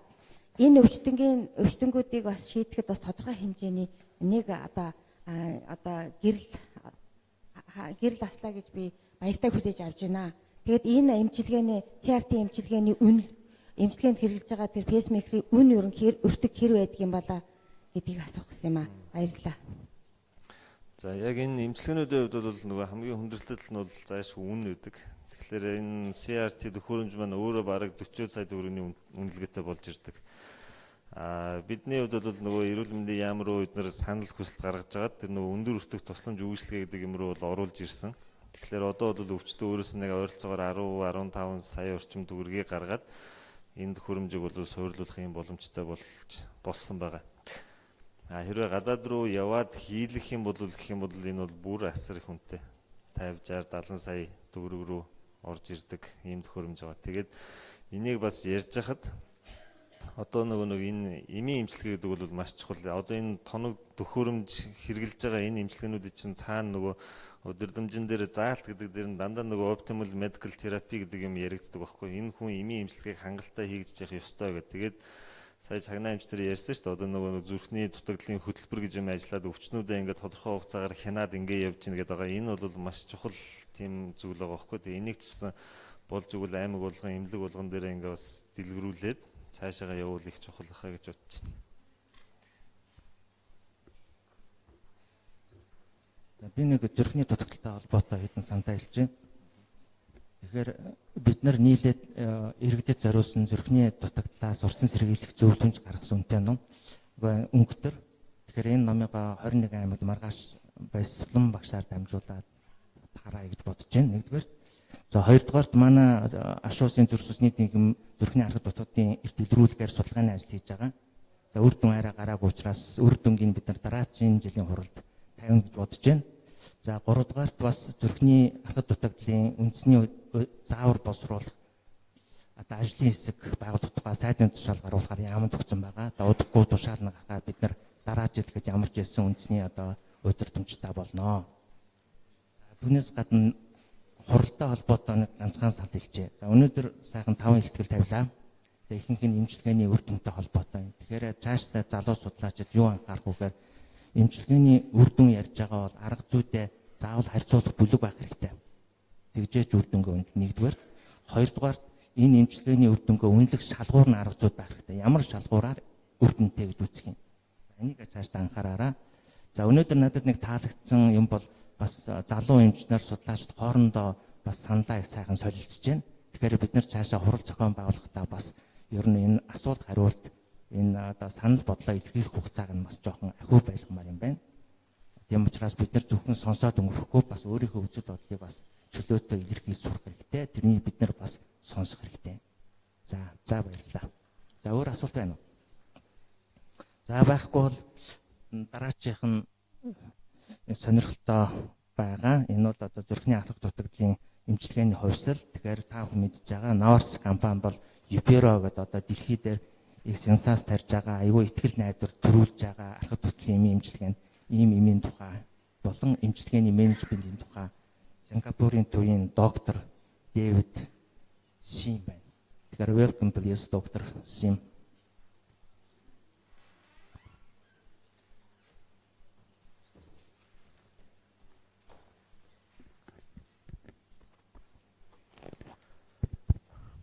I will speak in English because, I can't speak Russian and can't speak Mongolian. But Dr. Ganam, who actually has been with me in Singapore for fellowship training, she will translate for me in Mongolian. So the next 40 minutes or so, where I will try to introduce you to this concept, this new drug, all right, called Upero, which is a new class of drug of heart failure management. I've roughly seen the previous speaker talking about CRT and some of the new devices. I want to show you that nowadays, before proceeding the devices, how a new drug can change the management and may actually prevent us from using devices. За би орсоор боёо монголоор одоо ярьж чадахгүй учраас өөрийнхөө презентацийг бол англиар тавих гэж байна. Тэгэхээр миний одоо презентацийг одоо би орчуулах гэж байна гэдгийг бол танилцууллаа. Тэгэхээр сая одоо өмнөх одоо эмчнэр бол CRT зэрэг одоо бусад одоо төхөөрөмжийн аргаар зүрхний дутагдлын эмчилгээнд одоо ямар шинжилэл гарсан талаар та бүхэн танилцуулсан бол би одоо шинээр гарсан эмийн тусламжтайгаар одоо зүрхний дутагдлын менежментэд хэрхэн өөрчлөлт орсон тухай та бүхэнд танилцуулах гэж байна. Энэ талд бол монголоор бас явуулж байгаа харагдаж байгаа бол. Okay, so why are we so concerned about heart failure? Why are we spending our time here talking about heart failure? Because we know that heart failure is a global problem. It affects at least more than 25 million people in the world. Imagine 25 million people. That is probably 7-8 times the population of your nation, Mongolia. And not only that, most heart failure patients don't just come to us with heart failure. They do have other problems, a lot of comorbidity as well. Тэгэхээр яагаад одоо бид нар зүрхний дутагдал дээр айгүй их анхаарах хэрэгтэй вэ? Тэгэхээр зүрхний дутагдал бол нэгэнтээ одоо зүрх судасны эмгэгүүд дотор за энэ дэлхийн нийтийн бол одоо тулгамдсан асуудлын нэг болсон байгаа. За дэлхийд одоогоор бол 25 сая одоо хүн ам зүрхний дутагдал өвчнөөр бол өвчлөж байгаа гэсэн тоо баримт гарч байна те 25 саяас ч илүү хүмүүс. Тэгэхээр Монгол улсын одоо хүн амтай харьцуулах юм бол хэд дахин илүү хүмүүс энэ өвчнөөр өвчлсөн байх нэ. So the problem, I show this map here, which included Mongolia and the country I came from, Singapore. This is a map of Asia Pacific region. I think in Asia we had a few big problems. First, the patient we see a heart failure are younger. There is a lack of awareness of heart failure, not just the public, also among healthcare workers.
are in NYHA class 2 to class 4 with a reduced ejection fraction defined at 40% or less, and it was looking at the primary endpoint of cardiovascular death or hospitalization for heart failure.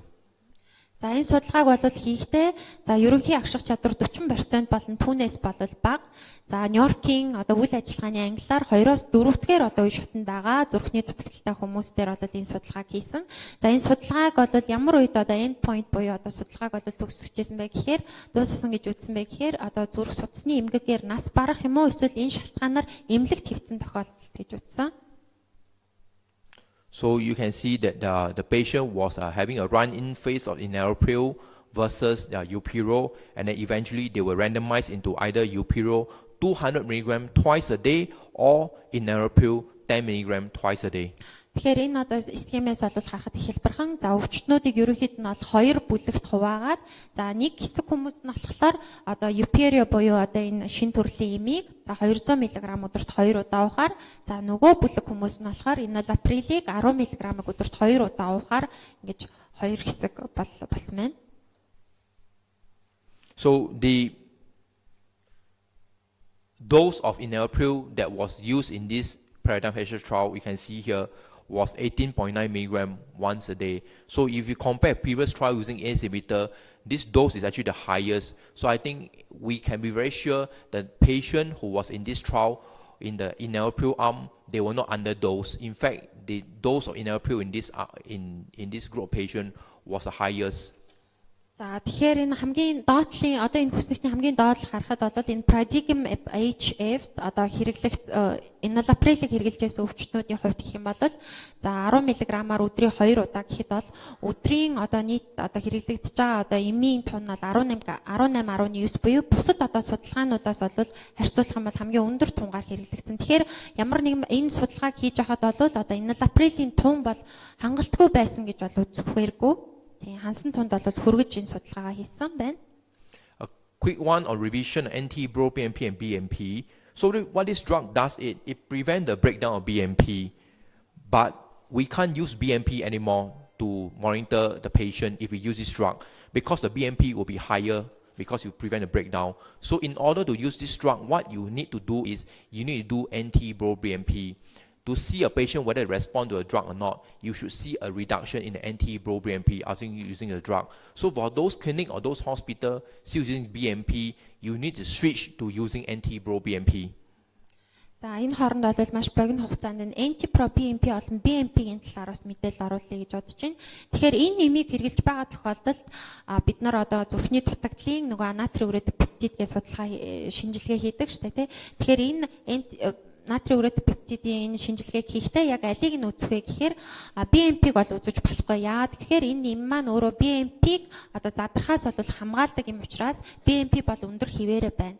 Тийм учраас за эдгээр өвчтнүүдийн одоо эмчилгээний үр дүн одоо дутагдлын байдал нь ямар байна вэ гэдэг дээр үнэлгээ өгье гэх юм бол цусндах anti-BNP-гийн хэмжээг бол үзэх хэрэгтэй. So usually when you use in a heart failure patient, the anti-BroBNP and BNP will go in the same direction. That is, will increase together or decrease together. But after using this drug, if a patient respond, you should see BNP will go up, but the anti-BroBNP will come down. За зүрхний ерөнхийдөө дутагдлын үедээ anti-BroBNP болон BNP аль аль нь бол хамтдаа одоо биеийн байдал хүндрэхээр өсөөд биеийн байдал сайжрахаар буурдаг. Гэхдээ энэ нэмийг хэрэглэж байгаа явцад бол BNP хэвэндээ харин anti-BroBNP маань бол үр дүн сайтайхан бол буурч эхэлнэ. So this is the so-called baseline characteristic of the paradigm HF. Essentially, I just want to show you that both groups are well matched, and about 70% of the patients in this trial were actually class 2. About 1/3 of them were, about 25% of them were class 3. And in terms of class 4, it's only a very small percentage. Remember, class 1 patients are not recruited in this trial. За энэ бол энэ Paradigm HF одоо судалгааны ерөнхий одоо үзүүлэлтүүд нь байна. За эндээс бол харахад ерөнхийдөө бол 60 орчим насны хүмүүс. За энд бол одоо хамрагдсан хүмүүс нь бол Нью-Йоркийн англиар одоо 70 орчим хувь нь бол 2 дугаар одоо үе шатнд байгаа. За тэгээд үлдсэн 20 хэдэн хувь нь бол 3 дугаар үе шатнд байна. Тэгэхээр эндээс бол харахад Нью-Йоркийн английн одоо 4 дугаар үе шатнд байгаа хүмүүс бол энэ судалгаанд ороогүй байгаа. And the trial was actually terminated early because of the overwhelming benefit. In the primary endpoint, is death from cardiovascular cause of first hospitalization of heart failure. There was a 20% relative risk reduction. За тэгэхээр энэ судалгаа маань бол яг төлөвлөсөн хугацаанаас бол урьдчилан бол одоо өндөрсөн байгаа. Яагаад вэ гэхээр за одоо энэ хоёр эмийг ингээ хооронд нь харьцуулахад нас баралт бол 20%-аар бол буурсан. Ийм сайн үр дүн гарсан учраас одоо судалгааг бол үр дүнтэй байна гэдээ урьдчилан бол дуусгасан байна. So there was this reduction of primary endpoint was driven by a 20% reduction in death from cardiovascular cause. No, there's a 20% reduction in cardiovascular cause. За зүрх судасны одоо энэ судалгааны үр дүн нь бол зүрх судасны эмгэгээр бол нас баралт 20%-аар бол буурсан. There was also about a 21% reduction in first hospitalization for heart failure. За зүрхний дутагдлын улмаас одоо эмнэлэгт хэвтэлт бол 21%-аар буурсан. The reason why I show you the cardiovascular cause death and the first hospitalization is because I just want to point out to you that some drug, the primary endpoint is made possible because of reduction of hospitalization, but in this case, no, there was also a mortality benefit. За би яагаад одоо энэ эмнэлэгт хэвтсэн болон одоо энэ зүрх судасны өвчний улмаас одоо нас баралтын нь одоо 20%-ийг нь гаргаж байгаа гэхээр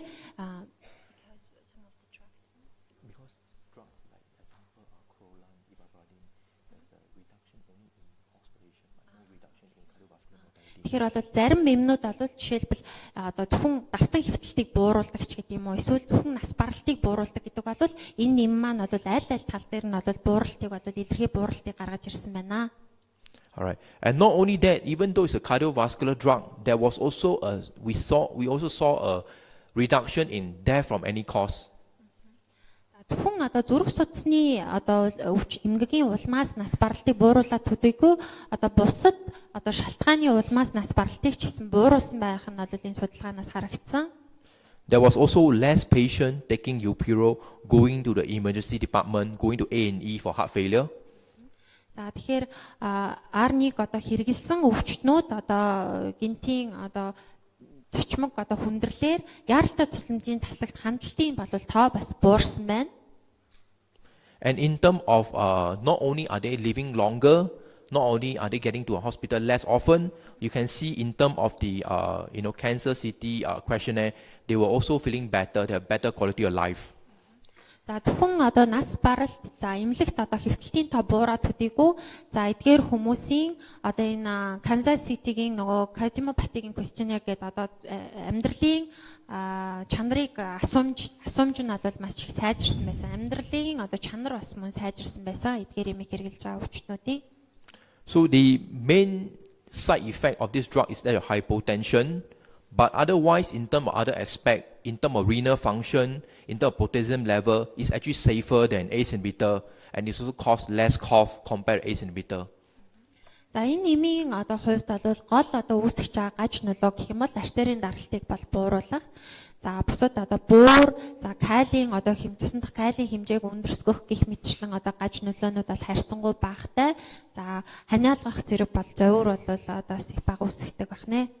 So overall, less patient taking Upiro has side effect compared to those patient taking enalapril.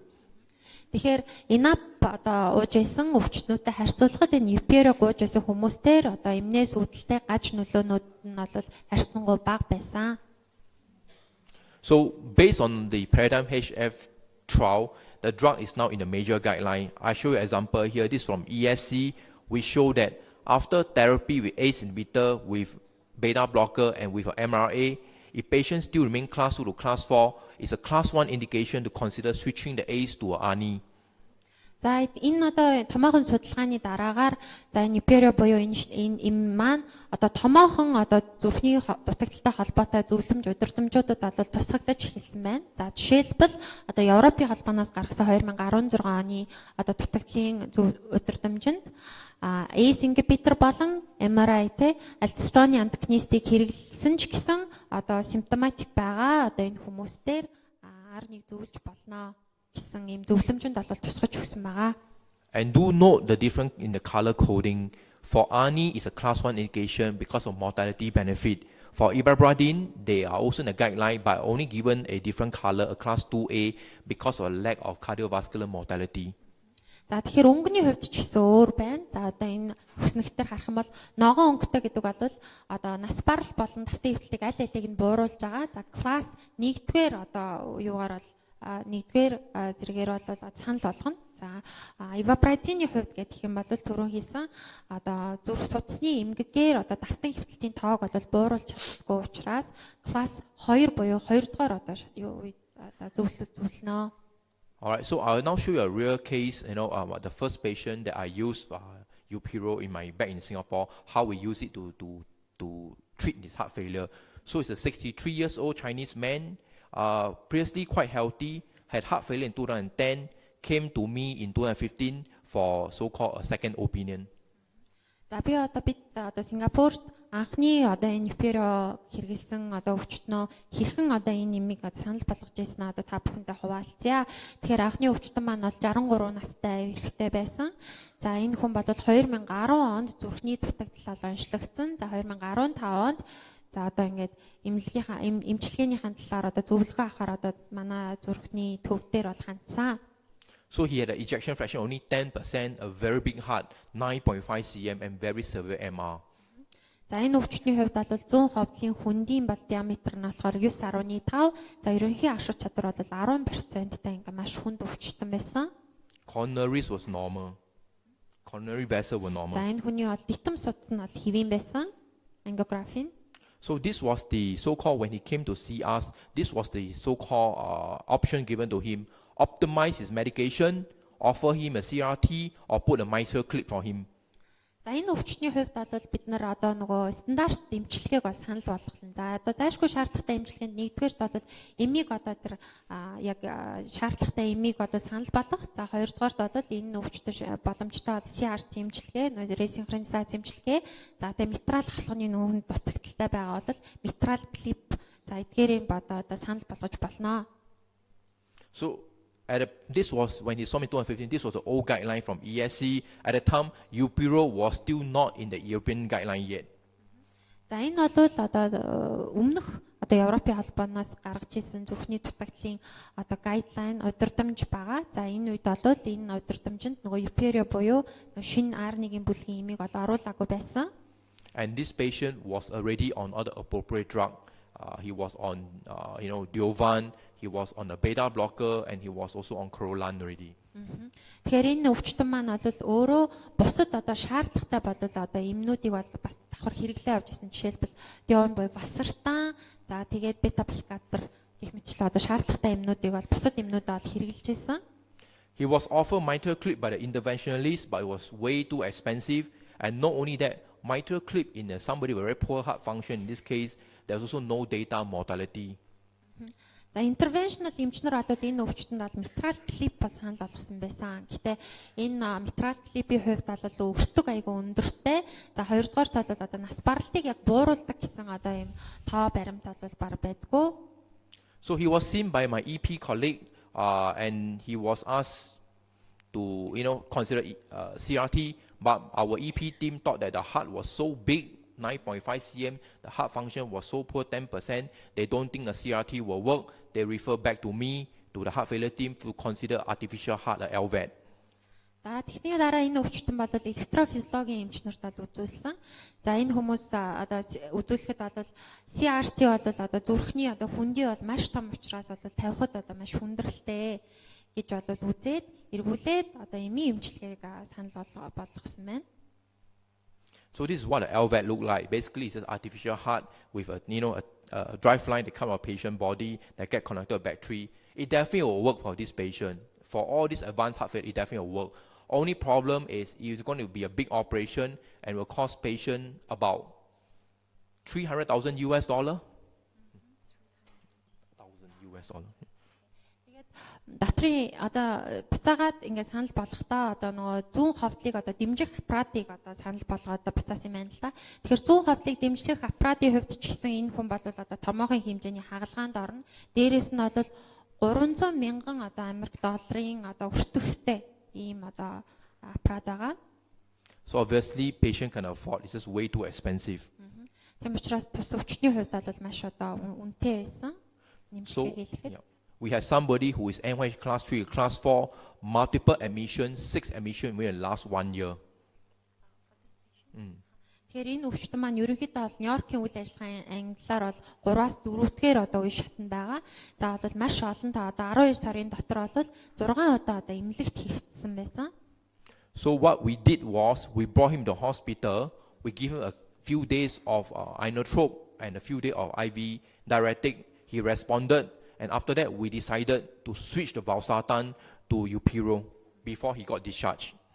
Тэгэхээр бид одоо энэ өвчтнөр ямар гарах хэмжээ авсан бэ гэхээр энэ өвчтнийг бол эмнэлэгт авчираад хэд хоног эмнэлэгт хэвтүүлээд инотроп за тэгээд суцаар бол гаван хөөх эмчилгээ одоо хийгээд за биеийн байдал нь одоо гайгүй тогтворсны дараагаар valsartanыг нь одоо Upiro-гаар бол сольсон.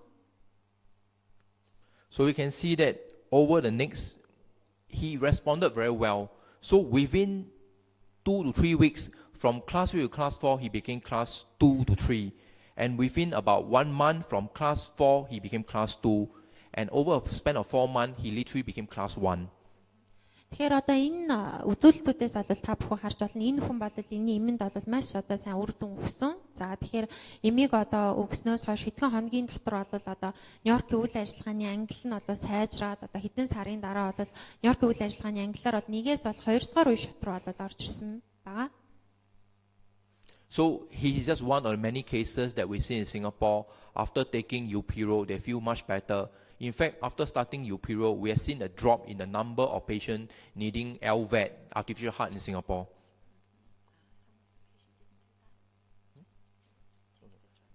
After starting Upiro, our experience is the number of patients needing LVAD in Singapore has dropped because we responded to it. Тэгэхээр энэ хүн бол яг манай одоо бусад олон энэ эмийг хэрэгжилж байгаа өвчтнүүдийн бол нэг жишээ байгаа. Тэгэхээр энэ одоо эмийг хэрэглэснээр одоо үр дүн маш сайтай байгаад зүүн ховдлын одоо энэ дэмжих аппаратыг одоо суйрлуулах хүмүүсийн тооч гэсэн бол харьцангуй буурсан. Okay, so I'm going to jump to the practical tips, some of the practical tips that you need when you start using Upiro in your practice. I think always start with a small dose. Don't start with the biggest dose of 200. Start with 50 to 100 first and then up titrate slowly. За тэгэхээр одоо нэгэн тийм юм бол одоо Монголд ороод ирсэн байгаа учраас за өөрийнхөө одоо туршлага дээр үндэслээд одоо та бүхэнд хідэн одоо зөвлөмж бол хэлье гэж бодож байна. За нэгдүгээрт бол энэ эмээ бол эхлэхдээ одоо бага тунгаас бол эхлэн за 50 болон 100 мг-аар болвол эхлээд айжин бол тунгийн нэмнэ. And if a patient is already taking ACE inhibitor, you must stop the ACE inhibitor for 36 hours to wash out before starting Upiro. Тэгэхээр энэ өвчтөн хэрвээ урд нь одоо ACE inhibitor одоо хэрэгжилжсэн бол тэр эмийг нь зогсоогоод 36 цагийн дараанаас бол энэ шинэ нэмдэ бол оруулна. If the patient is taking ARB, there's no need for a washout period. Хэрвээ энэ өвчтөн нөгөө ARB хэрэгжилж сартаны төрлийн эмнүүд суур хэрэгжилжсэн бол заашгүй одоо тийм олон цагаар хүлээх шаардлагагүй шууд сольж болно. And how you monitor their potassium level and their creatinine level, exactly the same what you've been doing for the last 20 to 30 years for the ARB and the ACE inhibitor. There's nothing special about it. За тэгэхээр бөөрийн үйл ажиллагаа болон одоо цусндах калиний хэмжээг одоо хэрхэн мониторлох вэ гэхээр яг онцгой зүйл ахгүй энэ өнгөрсөн 20 гаруй жилийн хугацаанд ACE inhibitor уулгаж байхдаа хэрхэн яаж хэмжээсээ яг тэрэн шигээл хянахад болно. And again, I re-emphasize, change to use NT-proBNP. You can't do BNP anymore. BNP is not accurate. За тэгэхээр түрүүн хэлсэнчлэн за нөө зүрхний үйл ажиллагаанд одоо хяналт тавихдаа BNP биш NT-proBNP одоо лабораторид бол нэвтрүүлэх хэрэгтэй. Okay, so quick one, I'm going to summarize soon. We have started our first 1 year of using Upiro. We have started more than 300 patients in the center that I practice in. And you can see the majority of patients we start with 50 milligram twice a day. Then about 40% we start with 100 milligram twice a day. Our first one here. Yeah. За бид нар одоо энэ им одоо манай улсад орж ирээд за одоо эхний жил бол нийт 319 өвчтөнд бол энэ одоо имийг бол шинэ имийг бол санал болгосон байгаа. За тэгээ бидний бол анхлан одоо эхэлсэн бол тун бол 50 мг-аас бол эхэлсэн. Тийм. Ихэнх хувь дээр нь бол бага тунгаар бол хэрэгжилж эхэлсэн. So anyone class 2 to class 4 ejection fraction 40% or less, you can consider them. And I don't want you to go home with a wrong concept that, you know, it can be inpatient or outpatient. And don't treat an outpatient who is class 2 as a stable patient. These patients are not actually not stable. They're actually waiting for things to happen. A class 2 patient is not a stable patient. A class 2 patient has symptoms. За тэгэхээр та бүхэн болвол Нью-Йоркийн одоо үйл ажиллагааны англиар одоо 2-оос 4-р үе шатнд байгаа зүрхний ерөнхий агш чадвар 40 болон түүнээс бага 40 болон түүнээс бага проценттай болсон. За энэ өвчтнүүдэд бол санал болгоно. Тэгэхээр Нью-Йоркийн үйл ажиллагааны англиар 2-р үе шатнд байгаа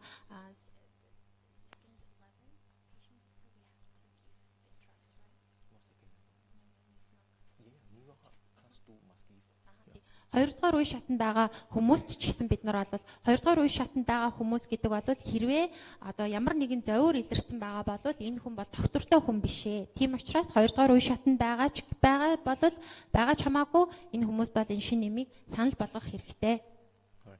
And in our experience in Singapore, the Asian patient, it seems that majority of them can tolerate a drug. More than 80% of patients can continue with the drug. За бид нар одоо өөрсдийн туршлаганаас бол харах юм бол Аз одоо хүмүүсийн одоо дийлэнх нь энэ нэмийг бол одоо уух боломжтой. Commonest reason for stopping a drug in Asia patient is still low blood pressure. That's why I emphasize when you start the drug, start a low dose and go up slowly. За тэгэхээр дийлэнх одоо энэ имийг одоо зогсоосон одоо ууж болохгүй байгаа энэ өвчтнүүдийн одоо гол шалтгаан нь бол артерийн даралт бол багассантай холбоотой байдаг. Тийм учраас энэ имийг бол анхлан өгөхдөө бага тунгаас эхлээрэй. And if the patient has low blood pressure, please do not stop the drug. Review the patient drug. Drugs like calcium channel blocker, which is absolutely useless and may be harmful to heart failure, take them off first. Тэгэхээр одоо хэрвээ имийг хэрэгжилж байгаа хувцас өвчтөнд артерийн даралт буурах одоо байдал илэрх юм бол бусад одоо хэрэгжилж байгаа шууд одоо имийг зогсоохоос өмнө бусад хэрэгжилж байгаа одоо им тариа нь ямар байгаа илээ гэдэг дээр бас анхаараарай. Жишээлбэл кальцийн одоо антагонистууд бол зүрхний дутагдaltaй хүмүүстээр бол үр дүнгүй бүр эсрэгээрээ одоо хортой нөлөөтэй байж болзошгүй учраас иймэрхүү юмнуудаа эхлээд зогсоох хэрэгтэй. And sometimes when the patient responds to a drug, they'll start to pass more urine and they may become a bit dry, a bit dehydrated. That could also account for low blood pressure. In that case, review the diuretic dose and decrease the diuretic if necessary. За зарим тохиолдолд одоо хүмүүс энэ имийг ууж ихснийхаа дараахан маш хэмжээний одоо хаван хөөгдөөд одоо хуурай болдог. Хэд хуурай шингэн алдснаас болж артерийн даралт бас буурдаг тал байгаа. За тэр үед бол хэрэгжилж байгаа диуретик имийнх нь одоо тун дээр бас анхаарах хэрэгтэй. So from our experience in Singapore, the Asian patient, they do better in terms of quality of life. We see a big drop in the NT-proBNP and the renal function remains stable despite starting the drug. За энэ Азийн одоо хэрэгжилж байгаа өвчтнүүдэд дээр харахад бол энэ шинэ нэмийг бол хэрэглэснээр эдгээр хүмүүсийн амьдралын чанар бол сайжирсан. За тусандах NT-proBNP-ийн хэмжээ бол буурсан. За тэгээд бөөрийн үйл ажиллагаан дээр бол нэг өөрчлөлт орохгүй байсан. Доктортой байсан. From our experience, we find that not all patients can eventually reach the maximum dose of 200 milligram twice a day. But even at a low dose, some patients they cannot go a higher dose. Even at a low dose, we find that they also start to have response already. So you don't need to reach 200 milligram to have the so-called response. Even at 50 milligram twice a day, we have seen a lot of patients having response. So a low dose is better than having nothing.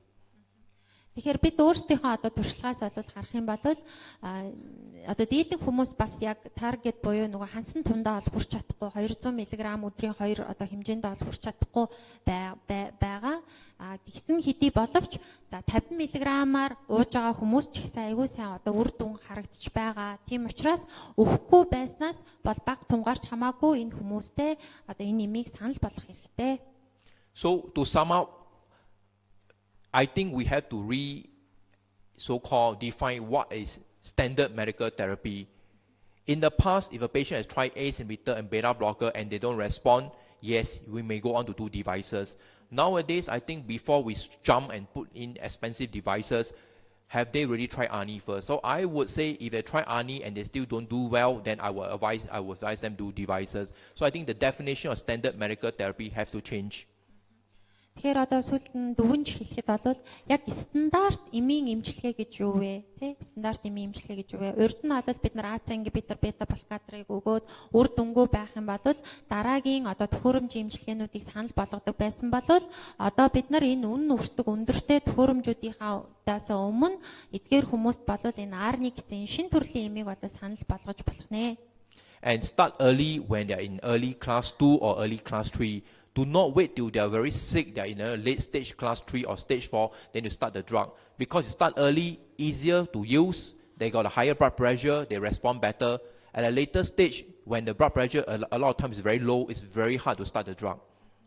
Тэгэхээр энэ нэмийг бол аль болохоор эрт Нью-Йорк өвөл ажиллагааны англиар 2-оос одоо тэ 2 эсвэл 3 дахаар одоо үе шатны үед нь бол эрт хэрэглэх хэрэгтэй.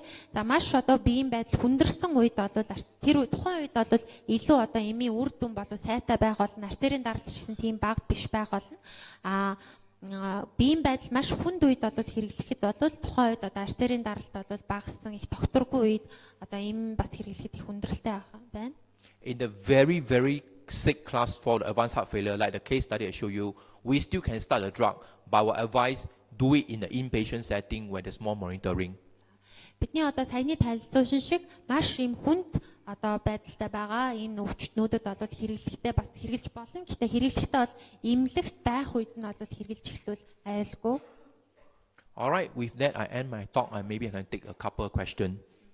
За ингээд өнөөдөр миний одоо ярианы сэдв дуслаа. Би ингээд асуултанд хариулахад бэлэн байна.